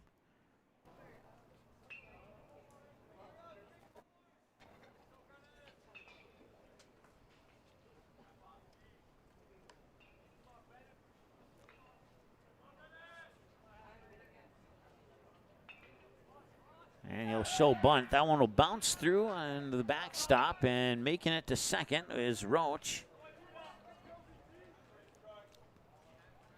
2 balls and no strikes now here. 22 pitches for Kellen Doherty.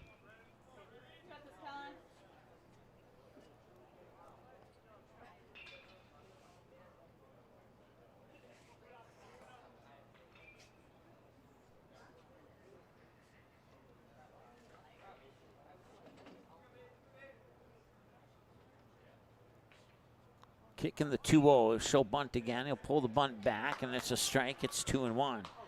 Once again, the batter here for Lincoln East is Brennan Greesh.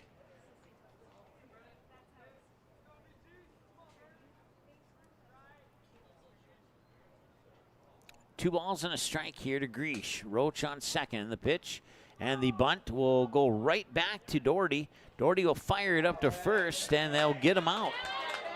That was a close call, though. The ball bounced, took a hop over to Ben Sheets, and Ben Sheets able to scoop it into his glove just in the nick of time.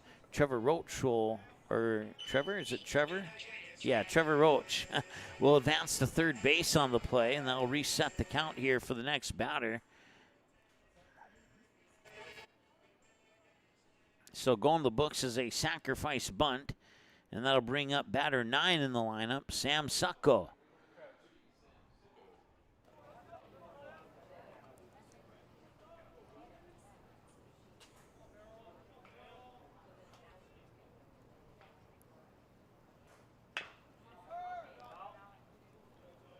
That one goes foul and be good for a strike, and they'll move the count to 1 ball, 1 strike here to Sucko.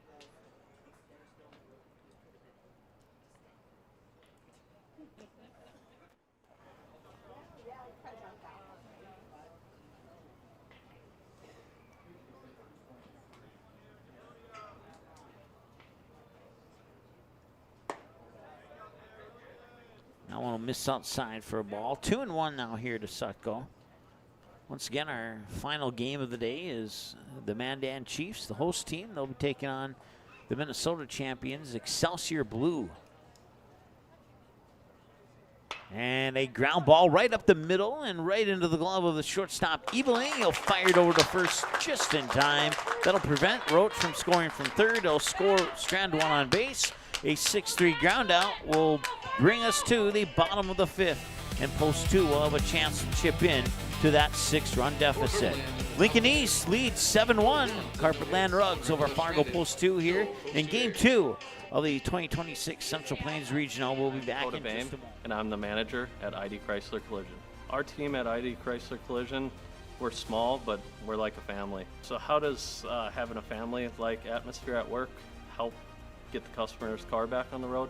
We do a lot of stuff out of work. We do stuff at work. We all get along. It's like a little family for us. I just feel like if you're happy at work and you want to come to work, you're going to deliver a better product.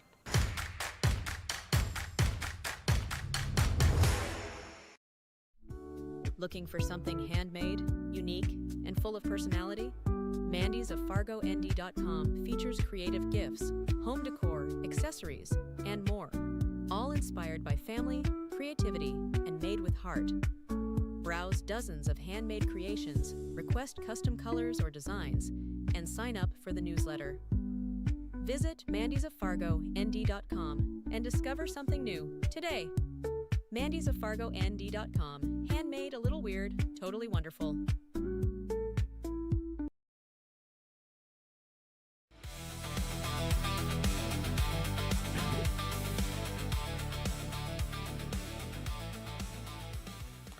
All right, welcome back here as we move into the bottom of the 5th inning. Lincoln East leading 7-1. Fargo Post 2 will bring the top of the order. Henry Schrum will lead it off. Tate Barnacle, Wyatt Kozadowski, the scheduled batters this inning here for Fargo Post 2, trailing by 6. If there's a team that can come back from down by 6, it is definitely Fargo Post 2. We'll see if they can do it, though. They've struggled up to this point. They got their lone run in the bottom of the 3rd inning, as Henry Schrum will take the first 2 pitches for strikes 1 and strikes 2. Here's the 0-2 pitch. Schrum will pop it up. It'll be an infield fly. Won't matter as an infield fly rule since there's nobody on base, but an infield fly nonetheless. And Brody McIntyre will make the catch for out number 1. And now I'll put Schrum out, or I'll put Schrum out and bring up the North Dakota State Tournament MVP, Tate Barnacle.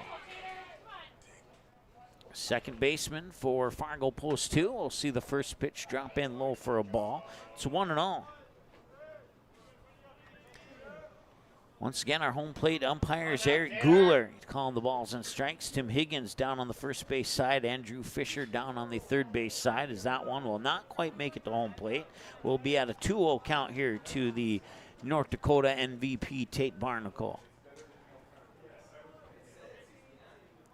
Fargo Post 2 battling out a 2-game championship series against West Fargo. And Barnacle will get himself a base hit to center field and a runner on.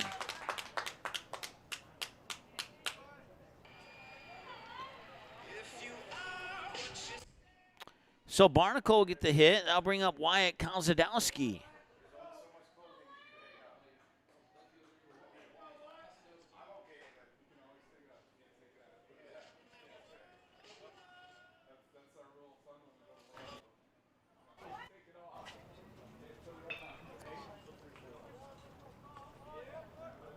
7 runs on 7 hits for Lincoln, 1 run on 4 hits here. And you can make that 1 run, no, that's going to be foul. Just missed being fair by a few centimeters of that third base bag. Almost had their 5th hit, but instead it'll be strike 1 here to Kozadowski. 1 away, no balls and a strike. Runner on first is Tate Barnacle. And Kozadowski will see the 0-1. He'll fire it and foul off to the first base side, and it'll be 0-2.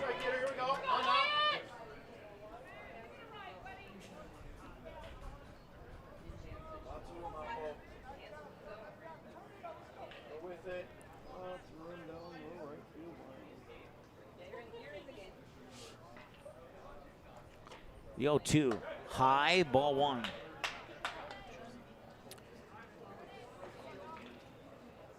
Brendan Greesh now at 27 pitches, excuse me.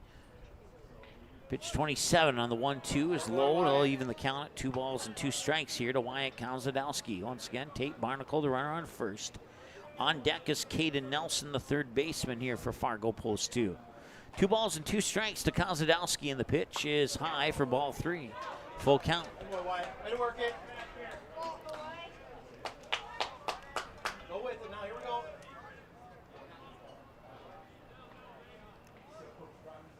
Payoff pitch, and that'll hit him.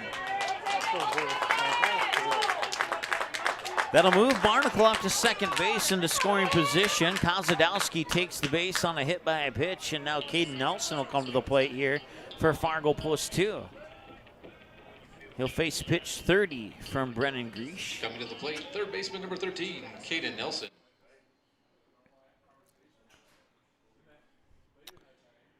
That'll move Hunter Geary into the on-deck circle here for Fargo Post 2. Should the inning continue with no double plays happening. Once again, runners on first and second as we reset the count here for Nelson. And the first pitch to Nelson. And they throw to third. Not in time.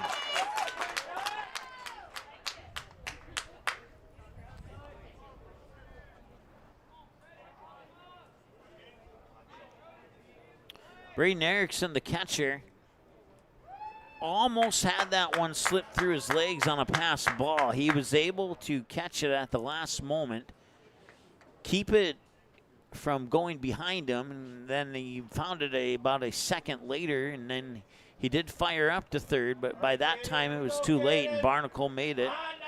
And that puts runners on the corners here for Fargo Post 2. 1 ball and no strike here to Caden Nelson.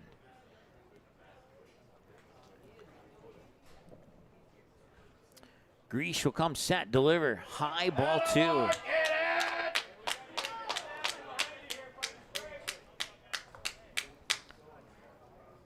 And we'll have a quick visit to the mound here for Lincoln Post. I think they're Post 500, if I remember correctly. I don't have that written down, but I remember that from watching their game against Creighton Prep. So, but Lincoln East Carpetland Rugs will have a visit on the mound here. Counts 2 balls and no strikes to Caden Nelson. Fargo Post 2 trailing by 6 has Tate Barnacle on third and Wyatt Kozadowski on first as the runners on for Fargo Post 2. Pitch 33 coming up here for Brennan Greesh as the conference comes to a conclusion.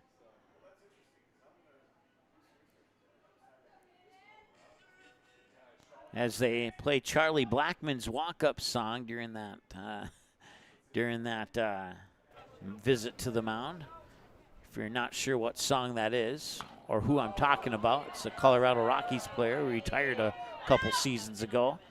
And they cannot make the catch in foul territory. A play that should have been potentially routine drops for a strike. And it's 2-1 with 1 out instead of 0-0 with 2 outs.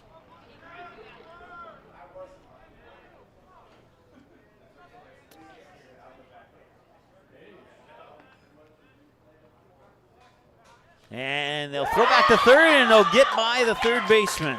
Tate Barnacle will come across the plate and score. Kozadowski will move up to second, and that'll be an error on the play. Count remains 2-1, and it's now 7-2. As Fargo post 2 puts one across the plate. And that moves Kozadowski into scoring position on second. 7 runs on 7 hits for Lincoln East, 2 runs on 4 hits for Fargo post 2. He'll spin out of the way of that one. That'll just miss for ball 3.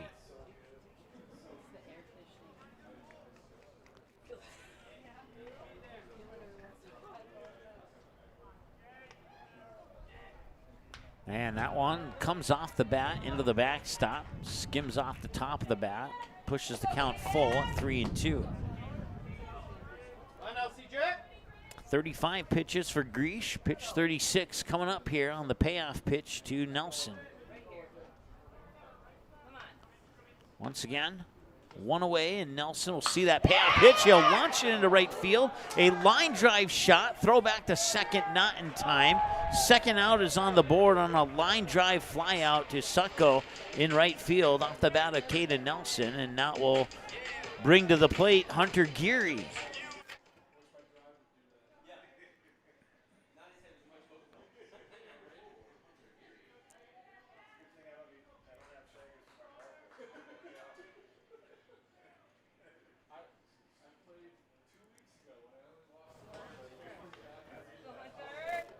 So Hunter Geary will send a high fly ball to left field. Should be playable for Cott. And it is. And that'll be the third out. They'll strand one on base. And that's Kozadowski on second that they'll strand. And they do get one across the plate, though, so they make it a 7-2 ball game.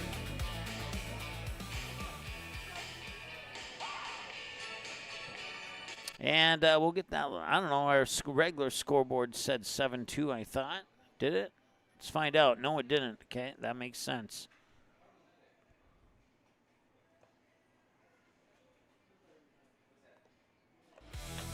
Now the line score should be accurate. There we go.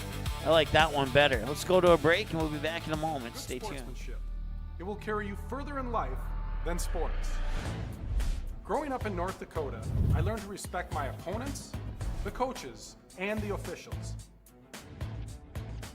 The values of fairness and teamwork carried me to the highest level in my sport. Carry yourself with dignity. Being gracious makes the losses easier and the victories that much sweeter. So when the lights on the playing field, the stage, or the gym floor dim, you'll always have pride in yourself. This is Mike from Magnitude Sports. I'd like you to do me a favor if you would. Subscribe to this channel right here, Dakota Fins and Feathers Outdoors. The channel is owned by a family I've known for over 2 decades and features some sports stars from previous Magnitude Sports broadcasts. So if you're the type of guy that likes fishing, hunting, dogs, you can get all that and more right here on the Dakota Fins and Feathers YouTube channel. You can also find them on social media, on Instagram, TikTok, Facebook. It's educational, it's captivating, it's fun. It's Dakota Fins and Feathers Outdoors. Subscribe today.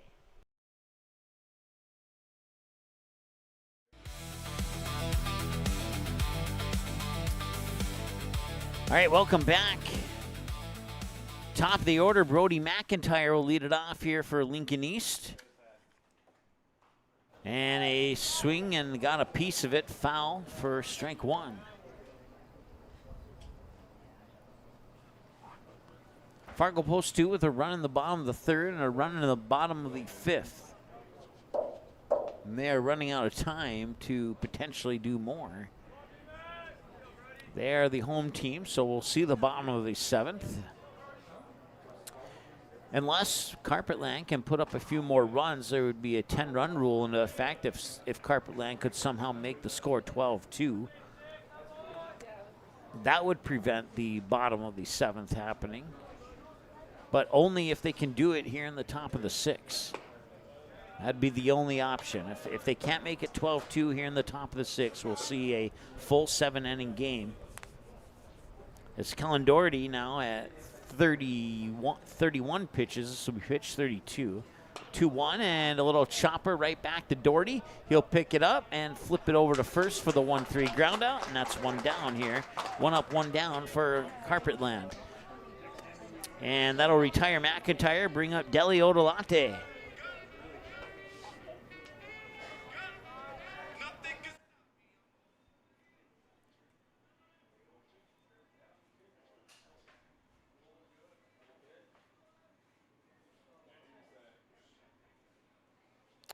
Want to say hi to Gary, reporting a score from the Northwest Regional Tournament. Cheyenne leading Missoula 7-3 in the 5th inning of that one. So thank you once again for that score update. Keep them coming. Feel free to tell us what's going on in those other regions. That's a fantastic way of staying on top of everything as these teams venture down the road to Shelby.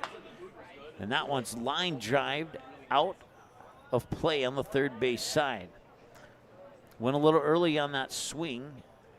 Otherwise, he probably could have had himself a double if he would have waited a split second on that swing.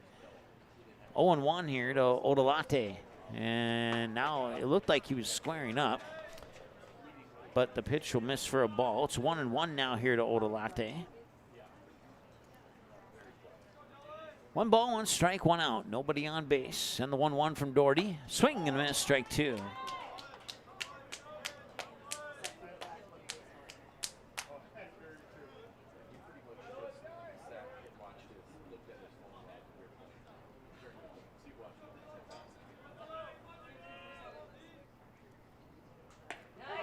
And there's a strikeout.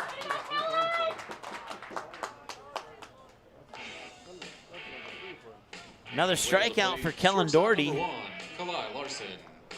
And now Kalai Larson will come to the plate here. Pitcher versus former pitcher battle. Kalai Larson started the game as a pitcher. He's no longer the pitcher, but he's still in the batting lineup. I think he's playing first base, if I remember correctly. Here's the pitch, and that's in for a strike. And Doherty showing some skills there on the mound for Fargo Post 2. The question is it too little too late here for Fargo Post 2 in this game? Find out. And that one will be in for a strike, and another nice pitch there by Doherty. I like this.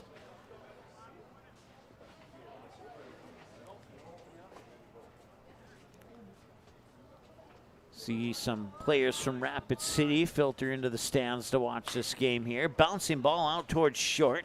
Ebeling will pick it up, fire it over to the glove of Ben Sheets, and that will be a 1-2-3 inning for Lincoln East here in the top of the 6th. We go to the bottom of the 6th, and we'll see a full 7-inning game now, as there will be no 10-run rule that could end this game early. And we'll take a break and be back and see what Post 2 can do in the bottom half of the inning when we return right after this. Stay tuned. American Legion Baseball. A winning tradition since 1925.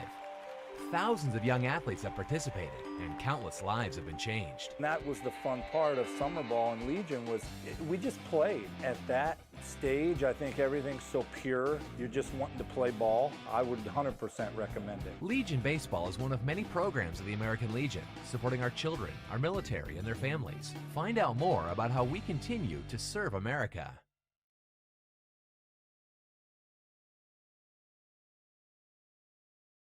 Here's 3 ways you can support Magnitude Sports. First, like, comment, and subscribe to this channel. It's 100% free. Second, individuals and families can choose one of 3 month-to-month YouTube memberships. Finally, businesses can choose one of 2 online YouTube sponsorships or contact us for more options.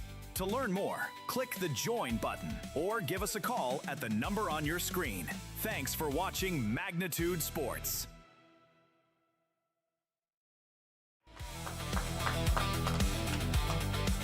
All right, welcome back.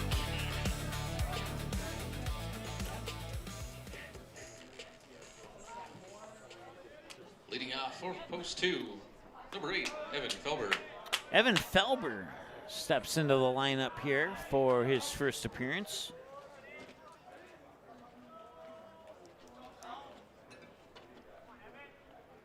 And that's high for a ball, 1-0.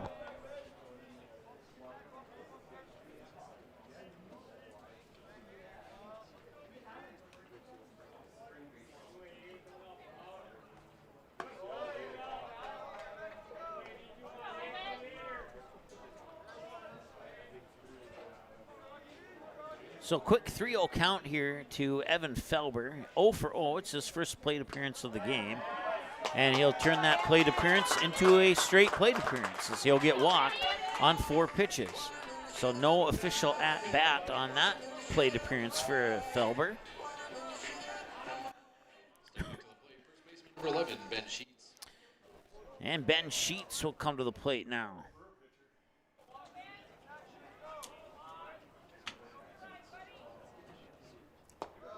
And that pitch is low for a ball to Sheets.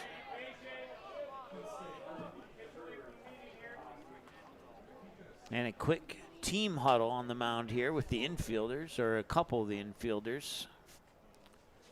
First base, second base, and the catcher, along with the pitcher there visiting on the mound. 1 ball, no strikes to the batter, Ben Sheets. Will graduate next year in 2027.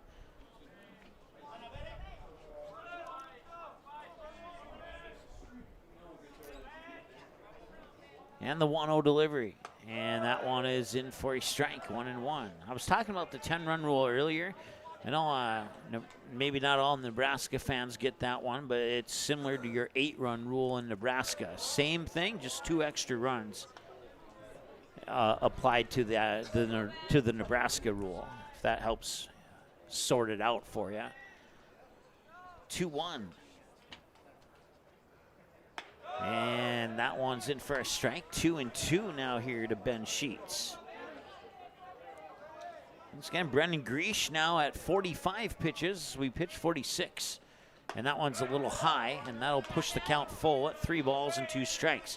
Once again, Evan Felber, the runner on first base here for Fargo Post 2. Trailing 7-2, they need 5 runs, and they have 6 outs to work with.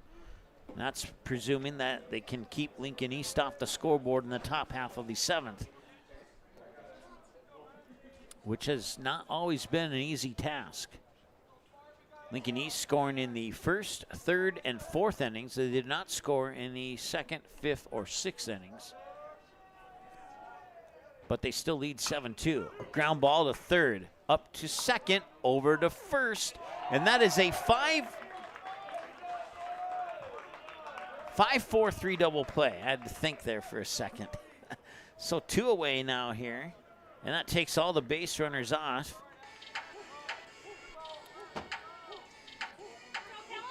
Coming to the plate. And now Kellen Doherty will be the batter here with 2 away after the 5-4-3 double play. And a strike is called here to Doherty. 0-1, and the 0-1 pitch is going to be high. We'll even things up at a ball and a strike, 1-1. Once again, broadcast coverage brought to you by friends at mandanbaseball.org, Northview Church in Fargo, ID Chrysler and Collision Center, and Mandy's of FargoND.com. 1 ball, 1 strike. The count now here to Doherty. Make that 2-1, excuse me. And that one will win, even it up at 2-2. Broadcast coverage also brought to you by our friends at mandanbaseball.org, Dakota Fins and Feathers, and the Rainbow Shop in Bismarck, along with Buffalo Wild Wings. And that 2-2 pitch will miss, and it'll be a full count at 3 balls and 2 strikes.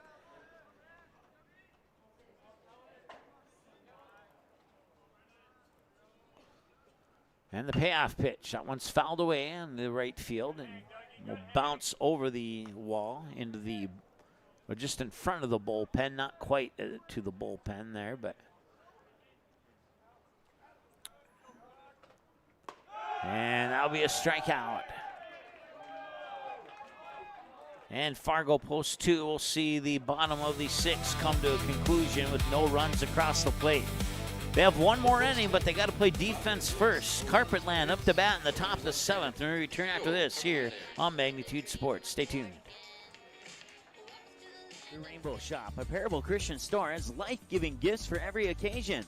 Gifts with meaning, gifts that change lives. Stop in and view their large selection of books, Bibles, jewelry, greeting cards, music and DVDs, home decor, and children's department. Many gifts to bring inspiration to family and loved ones. Call them 223-2422 and visit them online at bismarck.parable.com. For all your gift-giving needs, shop the Rainbow Shop, a Parable Christian store on South 7th Street in the Southridge Center Strip Mall, 1 block east of Kirkwood Mall in Bismarck. The North Dakota State Railroad Museum in Mandan is a must-see for any and everyone who likes trains. From the historic steel house, classic rail cars, and the Northern Pacific Hall of Fame, the North Dakota State Railroad Museum is the grown-up version of your childhood train set. It is open June 1st through August 31st from 1 p.m. to 4 p.m. with limited access during other hours of the day. A free will donation is accepted for admission at 3102 37th Street Northwest, Mandan.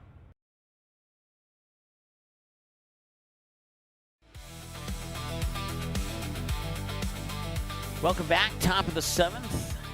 Carpetland Rugs out of Lincoln, Nebraska have the 7-2 lead here, looking to see if they can add on any more to their 5-run advantage and make it a little bit more difficult for Fargo Post 2 in the bottom half of the inning. As if it wasn't difficult enough for Fargo Post 2. The first batter that Doherty will face will be the guy who got Lincoln East on the board in the first inning with a 3-run homer to left. Nothing since then. Here he is in the top of the 7th. You'll see the first pitch drop in low for a ball, and it's 1-0.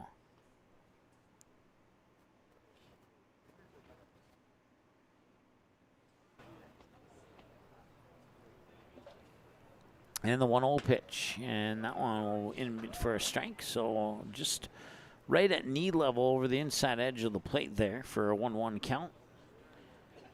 Braden Erickson 1 for 2. Once again, that one part of the 1 for 2 was the 3-run homer to left that he got back in the first inning.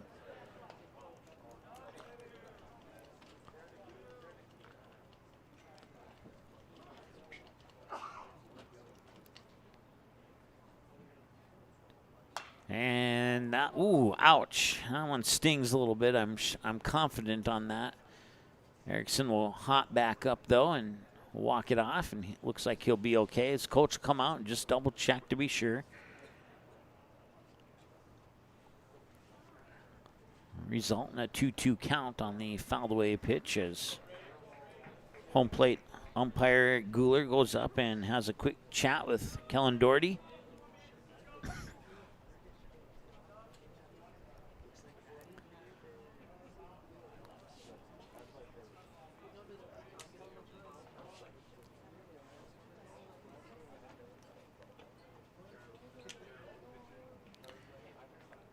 Kate Anderson, scheduled batter on deck here if once Braden Erickson.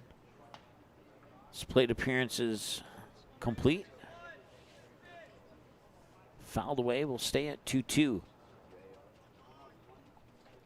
Doherty will lean in, get the signal here from Schrum behind the plate. He'll come set, kick, and deliver. And he'll deliver a little low for ball 3. And a full count now here to Braden Erickson. Had the home run, then he was also walked. And a line drive, and he snuck it by the third baseman into left field. A ground ball, and he trips, rounding first. He's going to try and go to second anyway, and he will make it to second. So tripping did not stall him from getting to the second base, but he absolutely drilled that one down the line on third base side.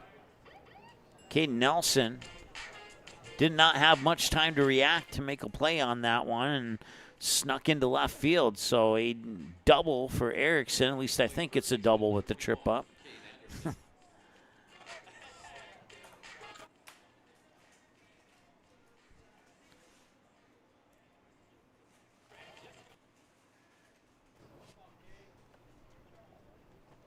Cade Anderson, excuse me, no N on the back of that. He'll show bunt. He'll pull the bunt back as the pitch misses low and out for ball 1. So 1-0 now here to Caden Anderson. There's a delay here as they found a baseball in right field. And Felber able to pick that one up and toss it into the bullpen. So it remains 1 ball, no strike here to Cade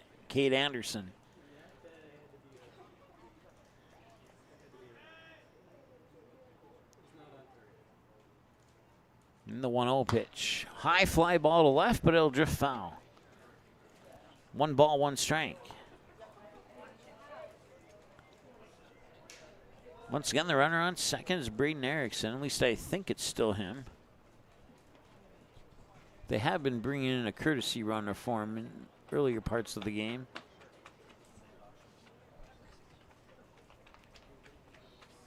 And they did. They brought in number 9. It looks like Reed. Looking at the Reed Mavis. Appears to be the runner on second.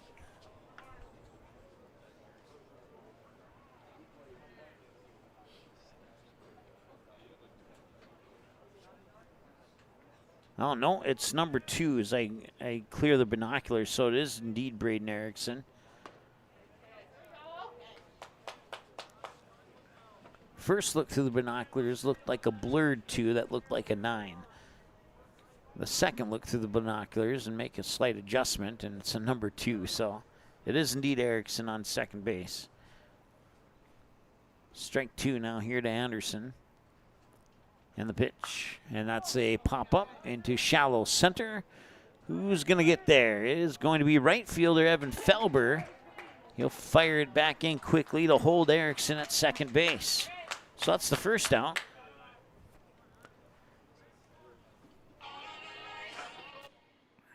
And that will bring up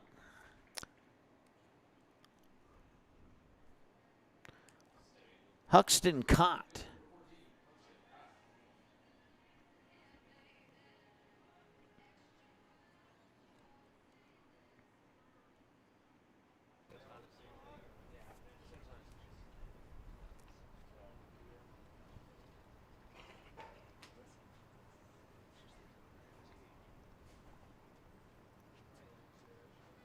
And the pitch. Bouncing ball to short. Picked up there by Ebling. He'll fire it over to Sheets. And that will be out number 2. And that will advance Erickson up to third.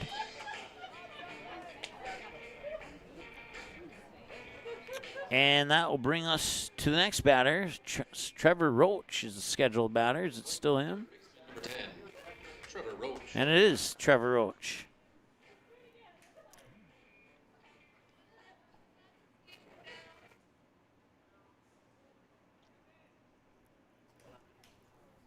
Swing and a miss, strike 1.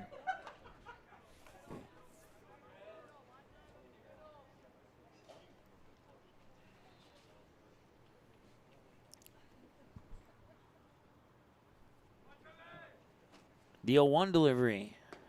And it's in for strike 2, and Doherty's throwing a bunch of strikes here in the last couple of innings.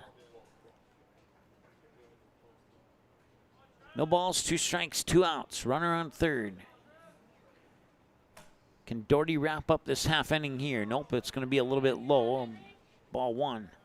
1 ball and 2 strikes. 54 pitches for Doherty. Trevor Roach 1 for 1 in the contest so far. And the pitch. And he'll foul that one off, and They'll stay right where we're at 1 ball, 2 strikes.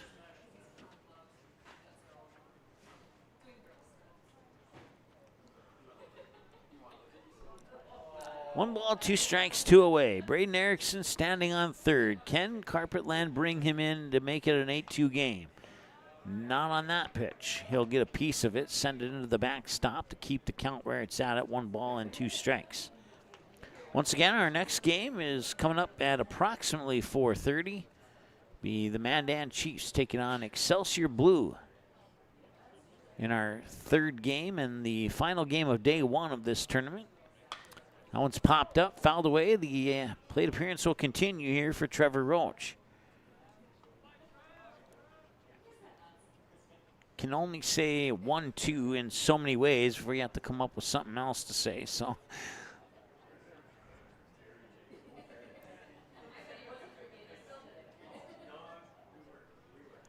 Doherty will come set, kick and deliver. 1-2, got it in there for strike 3. They'll strand the runner on base. It's a strikeout, and that puts an end to the top of the 7th. Last chance for Fargo Post 2.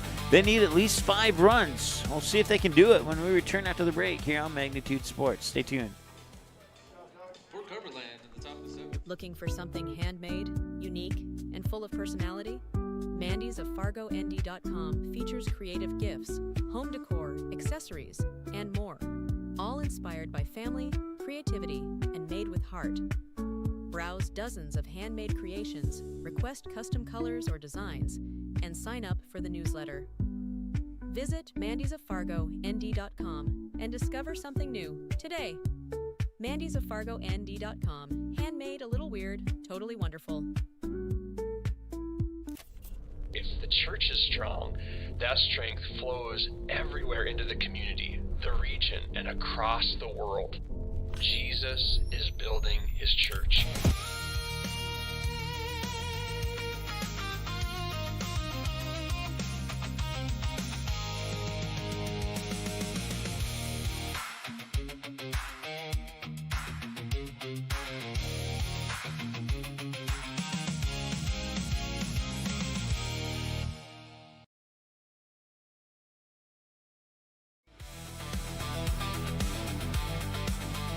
Welcome back, 7-2 Carpetland out of Lincoln, Nebraska. They lead over the North Dakota champion Fargo Post 2 Jets here in the bottom of the 7th. And it'll be Kobe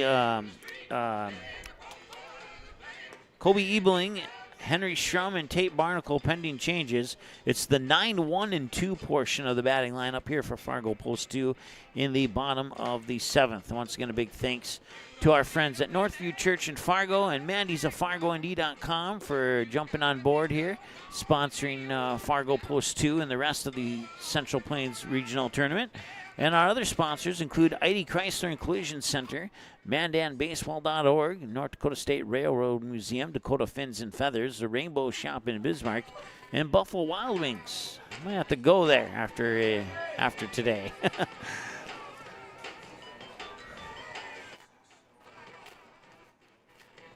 I'm always looking for a way to improve it, even when I'm frustrated. I'm not frustrated right now. You can probably tell the difference in the last couple innings compared to the first few innings there. So,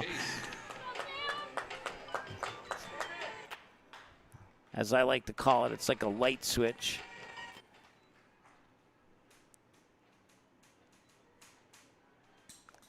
Probably have to show up at 5 a.m. to edit out all the copyrights in the first game. And tomorrow, with our first game tomorrow being at 9:30 a.m. scheduled first pitch.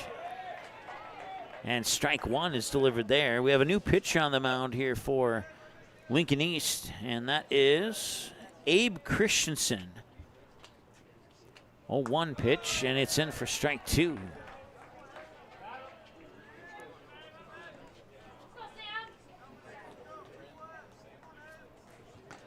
Christensen kicks, 0-2 on the way, swing and a miss. That'll be a drop third strike, just to throw it up to first to complete the out, and that'll be a strikeout and out number 1.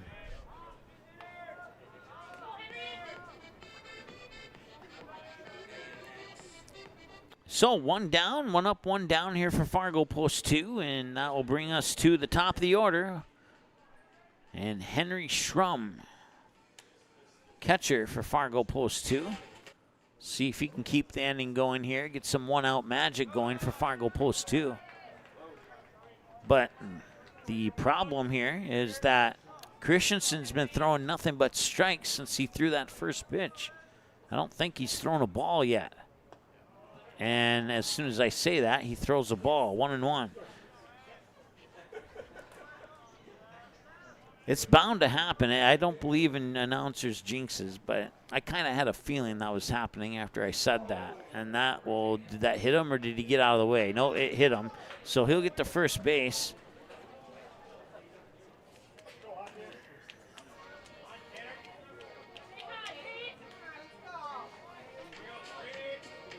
So Schrum is a base runner for Fargo Post 2. They have 1 base runner on, but they're going to have to be careful with how they navigate that with 1 out. And Needing 5 runs in this inning here to force the 8th or 6th to walk it off and win. And that one will be off the bat towards the Lincoln East dugout on the first base side.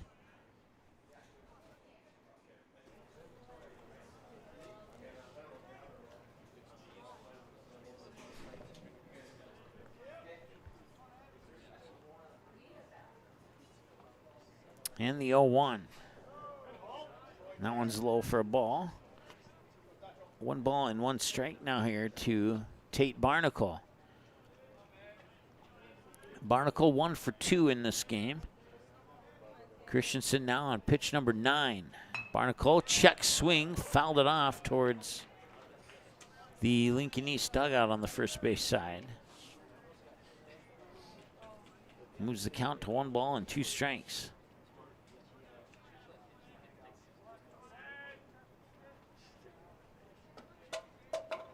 And the 1-2. Bouncing ball towards third. Picked up, and they're going to say it's foul. So he'll run all the way back, grab his bat, try it again.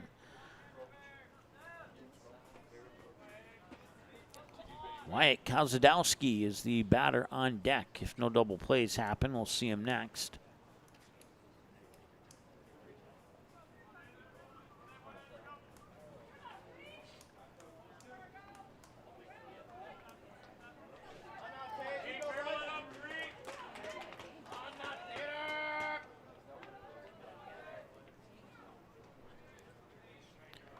Henry Schrum, the runner on first.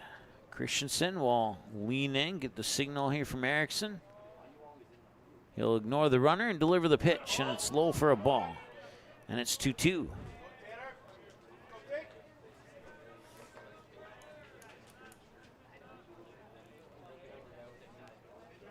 "11 pitches for Christopherson now, or Christensen, excuse me.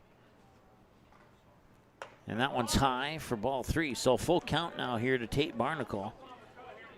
Once again, Wyatt Kozadowski is on deck. Caden Nelson would potentially be behind him, and Hunter Geary right behind him. That's a portion of the lineup that it's pretty strong with the bats.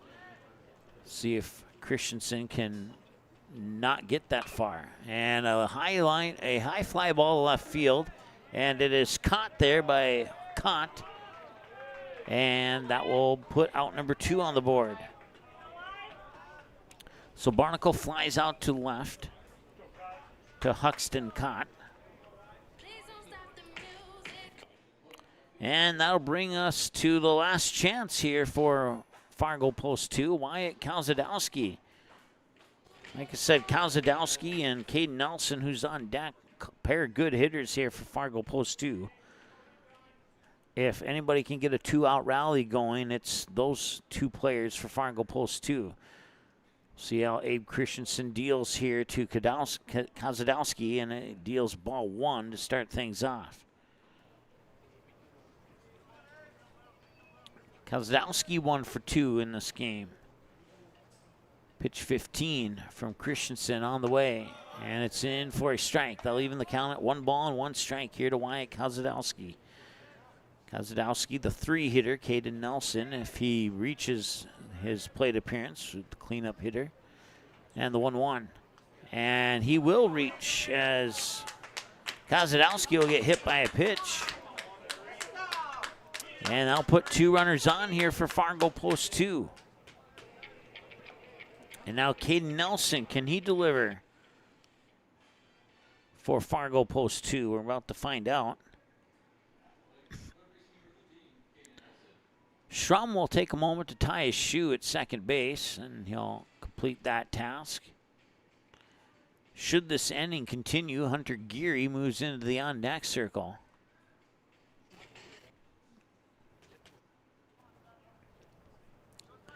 Christensen will get the signal here from Erickson. He'll come set, take a look at second on 2 occasions, and deliver. Low, ball 1.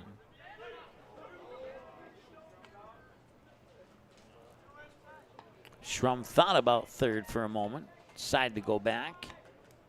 Wise decision.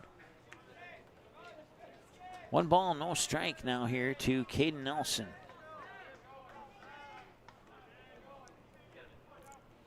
And the 1-0 pitch. Nelson will foul that one off.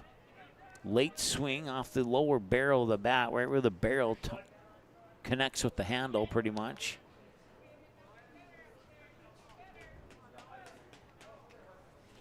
1-1. 1 ball, 1 strike. Runners on first. Wyatt Kozadowski on second. Henry Schrum for Fargo Post 2. Trailing by 5 here in the bottom of the 7th with 2 away. And the pitch and a ground ball towards third, and he'll drift foul a couple feet in front of the third base bag.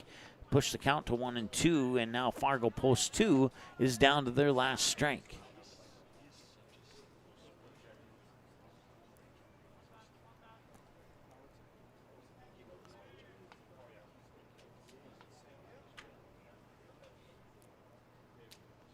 And the 1-2. And that will go into the backstop, and the runners will take off and advance 90 feet. Ball 2. 2 balls, 2 strikes, 2 outs. 2 runners in scoring position here for Caden Nelson.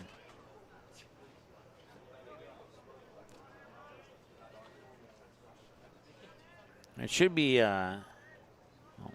yep, 2 balls and 2 strikes. My apologies. Put the full count up on your scoreboard on the screen there. It's 2-2. That one's fouled away, and they'll stay at 2-2. Mandan, and I see some, I'm assuming that's Excelsior Blue over on the first base side. They're leaning in towards first base, watching the conclusion of this game here between Post 2 and Lincoln East. 2-2 on the way. That's low, ball 3. Now we have a full count.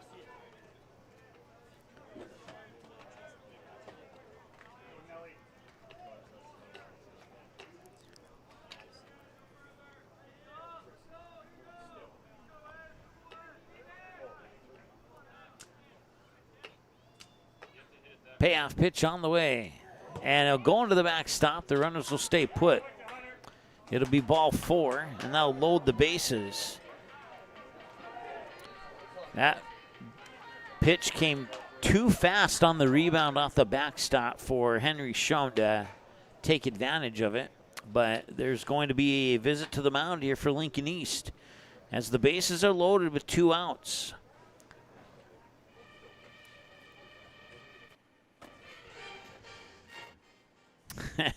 Mission Impossible theme plays, and you have to wonder which team that one applies to more right now.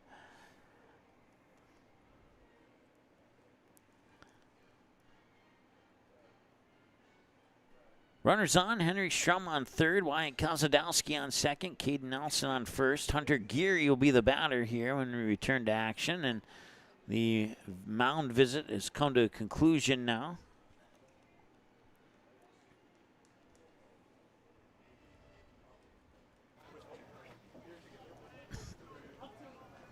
Hunter Geary is 0 for 3 in the contest so far. Now batting for Post 2, center fielder number 4, Hunter Geary.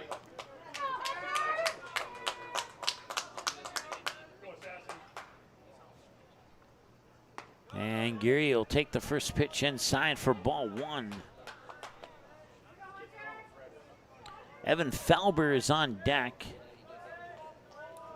as he takes over the number 6 spot in the lineup.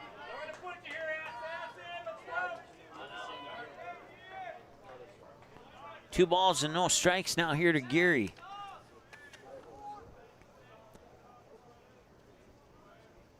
And the 2-0. And it hit him. It'll bring in a free run for Fargo Post 2. It's 7-3, and that brings the tying run to the plate here for Post 2.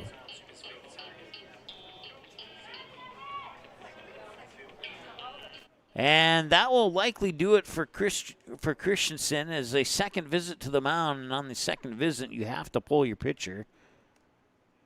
At least I believe that's the rule. And that is indeed what's going to happen here. So Christensen will be done early with 26 pitches to his credit. He'll be responsible for all 3 runners on base should they come around and score. That includes Kozadowski on third, Nelson on second, and Geary on first. As the base is loaded, hit by a pitch has put Fargo post 2 in a position where the tying run comes to the plate. And it looks like Fisher Irons will be the new pitcher here for Lincoln East. We'll let him warm up. We'll take a 30-second time. Night out? Visit one of Mandan Baseball's charitable gaming locations. Every time you play and every charitable gaming dollar raised helps fund the future of Mandan's 6 baseball teams. From our younger Mavericks, Braves, Veterans, and 78s to our Legion teams, the A's and the Chiefs. Your support helps provide equipment, improve facilities, and create opportunities for local athletes to succeed. Have fun, play responsibly, and thank you for helping keep Mandan baseball strong.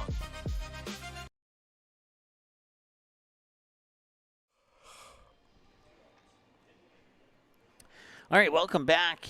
Bottom of the 7th. It is 7-3 in favor of Carpetland East. It was 7-2, and prior to the pitching change, a bases loaded hit by a pitch brought the third run in for Fargo post 2. And now with the bases loaded, Evan Felber represents the tying run, and he'll be the next batter here once Fisher Irons gets done with his warm-up pitches, which he'll have a couple more here, and they'll probably wrap it up.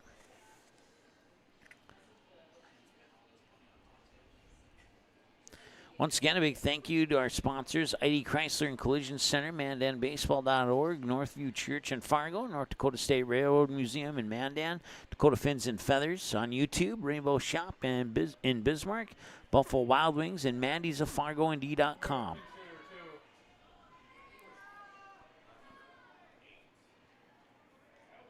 So Evan Felber will be he's the right fielder. He'll come in and take over the number 6 spot, I believe, on the lineup card. And Felber will see the first pitch miss low for a ball. It's 1-0. Once again, your new pitcher on the mound is Fisher Irons for Lincoln. Both teams using a good number of pitchers in this game. I've kind of lost track. I think both have used at least 3, if they're not on 4 each now. Back to second. Did they get him? No, they did not.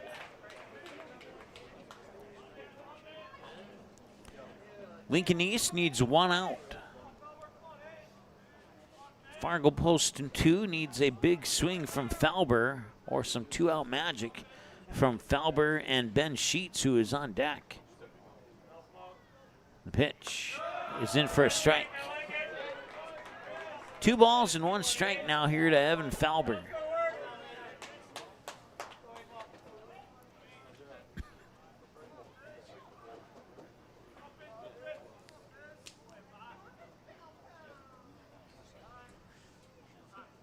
And time will be called. Everybody will touch up.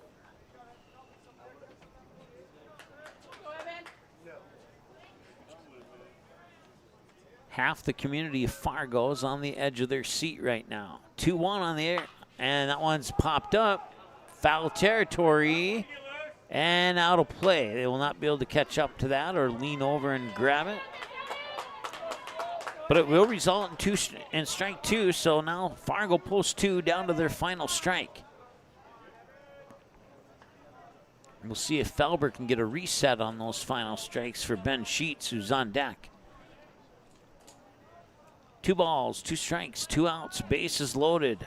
Fargo post 2 trailing by 4, 2-2 pitch on the way, fouled away, and ducking down, I presume, is the coach for Excelsior Blue. That one was lasered right at him. Good job paying attention there. I've seen people who haven't paid attention and paid the price. Not that time. That's good news. 2-2.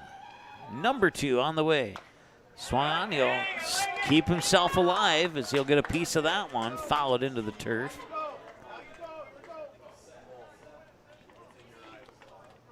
Well, let's be realistic. Maybe the entire community of Fargo is on their seat for a couple of different reasons.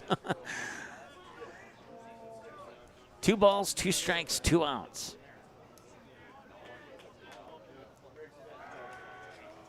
And the 2-2 pitch. Swing and a miss. And Fisher Irons ends this game on a strikeout. And they leave 3 stranded, and that is your final score.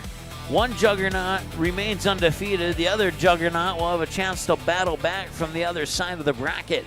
7-3 your final score as Carpetland will take the win in their opening matchup here in a game that was led off by a 3-run homer by Braden Erickson in the top of the first.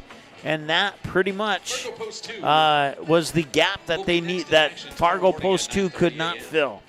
And we'll take a break and come back with some post-game numbers in a little bit here on Magnitude Sports. Stay tuned. The North Dakota State Railroad Museum in Mandan is a must-see for any and everyone who likes trains. From the historic steel house, classic rail cars, and the Northern Pacific Hall of Fame, the North Dakota State Railroad Museum is the grown-up version of your childhood train set. It is open June 1st through August 31st from 1 p.m. to 4 p.m. with limited access during other hours of the day. A free will donation is accepted for admission at 3102 37th Street Northwest, Mandan.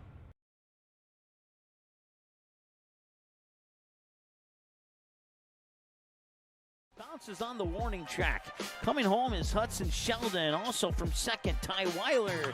And that is a fly ball to center field. It's going to drop. He's going to have to make the throw quickly. Rounding third is Peyton Coffey, and it will not be in time. And the Mandan Chiefs walk off the Stars in the bottom of the 10th inning. That one hit up high and deep, and it might have the distance. And that one is caught at the fence. Holy cow. Wow, what a catch by Peyton Coffey. I thought for sure that was a 2-run homer. Sometimes, all you need to change your life is a sign. A sign that says, Hank, this is the place you've been looking for. And sometimes that sign is an actual sign that's mounted to a building. 1 second, I'm looking at a sign. I know what you're thinking, and no, I don't love B-dubs just because I'm a buffalo with wings. Frankly, that's offensive and reductionist. All right, welcome back. Over some post-game numbers here for you here as the Lincoln East Carpenterland Rugs pick up a 7-3 victory over Fargo Post 2. For Lincoln East, hits for several different players. Brody McIntyre scored 2 runs and had 1 hit on 3 at-bats. Deli Odolate had scored 1 run, and he was also walked once. Let's see, Cly Larson had 2 hits and also scored 2 runs. He was 2 for 4 in the game. Braden Erickson had 4 RBIs, 3 of them off 1 swing of the bat on that 3-run homer in the first inning. He got another one, tack on another one a little bit later. He had a total of 2 hits and scored 1 run himself, and of course that 1 run was part of that 3-run homer. Cade Anderson 0 for 4. He struck out twice. Huxton caught 0 for 3. He was walked once and struck out once. Trevor Roach 0 for 2. 1 for 2. He got 1 hit. Drove in 1 run for an RBI and was walked once and struck out once. Jackson, let me look at my phonetics here. Makovica, 0 for 2. He struck out once, and then Brennan Greesh came into the game to take over his spot. He went 0 for 0. Abe Christensen came in, and Fisher Irons came in as pitchers, so they didn't see any time at the plate. Sam Sutko with 1 run on 2 hits on 3 at-bats. And that wraps up your hitting numbers here for Lincoln East. For Fargo Post 2, Henry Schrum scored a run. Otherwise, he was 0 for 3. Tate Barnacle, 1 for 3, scoring a run and a hit and was walked once. Wyatt Kozadowski, 1 for 2, scored a run and got a hit and struck out once.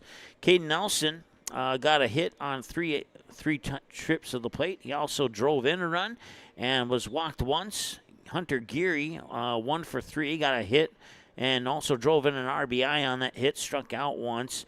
2 walks for an 0 for 0 Jack Joyce. Evan Felber would eventually come in to take over for Jack Joyce, and he had 1 at bat and he struck out in that 1 at bat, so he's 0 for 1. Carson Sheik who was your starting pitcher, went 0 for 2, struck out once, and then Ben Sheets took over for him, and he went 0 for 1.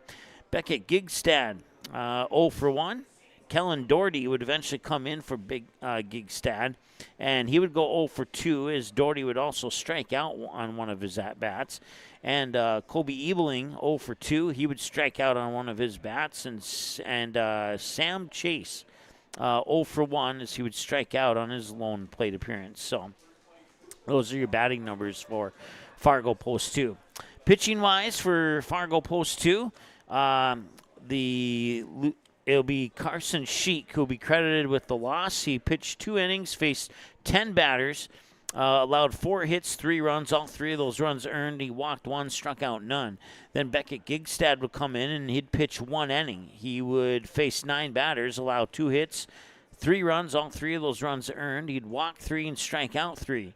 And then Kellen Doherty would finish it off. He'd pitch 4 innings, and he would face a total of 15 batters.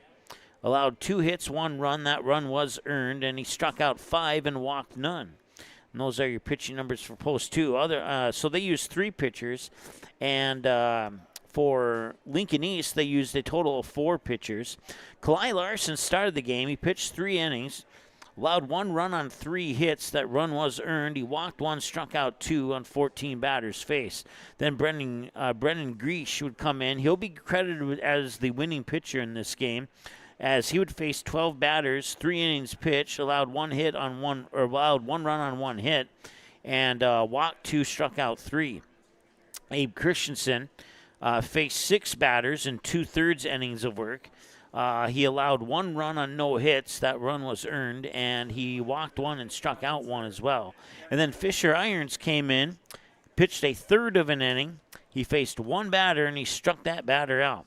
And that is your pitcher numbers for. So Fisher, Brendan Greesh will be credited with the win as the winning pitcher. Fisher Irons will be credited with the save, and Carson Sheik for Fargo Post 2 will be the losing pitcher. Braden Erickson, your player of the game, driving in 4 runs on 2 hits, including that 3-run homer in the top of the first. That'll wrap things up for this broadcast here. Mandan and Excelsior coming up, scheduled for 4:30. It's going to be closer to 4:45 with the fact that it's 4:15 now. So we'll be on close to 4:45 with our 3rd game of the day here at the 2026 Central Plains Regional. Thanks so much for watching the first 2 games. We got one more for you. Smooth sailing, crossing fingers, moving forward. Talk to you again soon. The proceeding has been a presentation of Magnitude Sports. Follow Magnitude TV Plus on X and Instagram for broadcast updates, sports highlights, and much more. Be sure to like, comment, and subscribe, and become a member by clicking join to help support future broadcasts. Remember, whether you're on the field, in the stands, or online, good sportsmanship makes a difference. That's one way you can serve, stand, and score.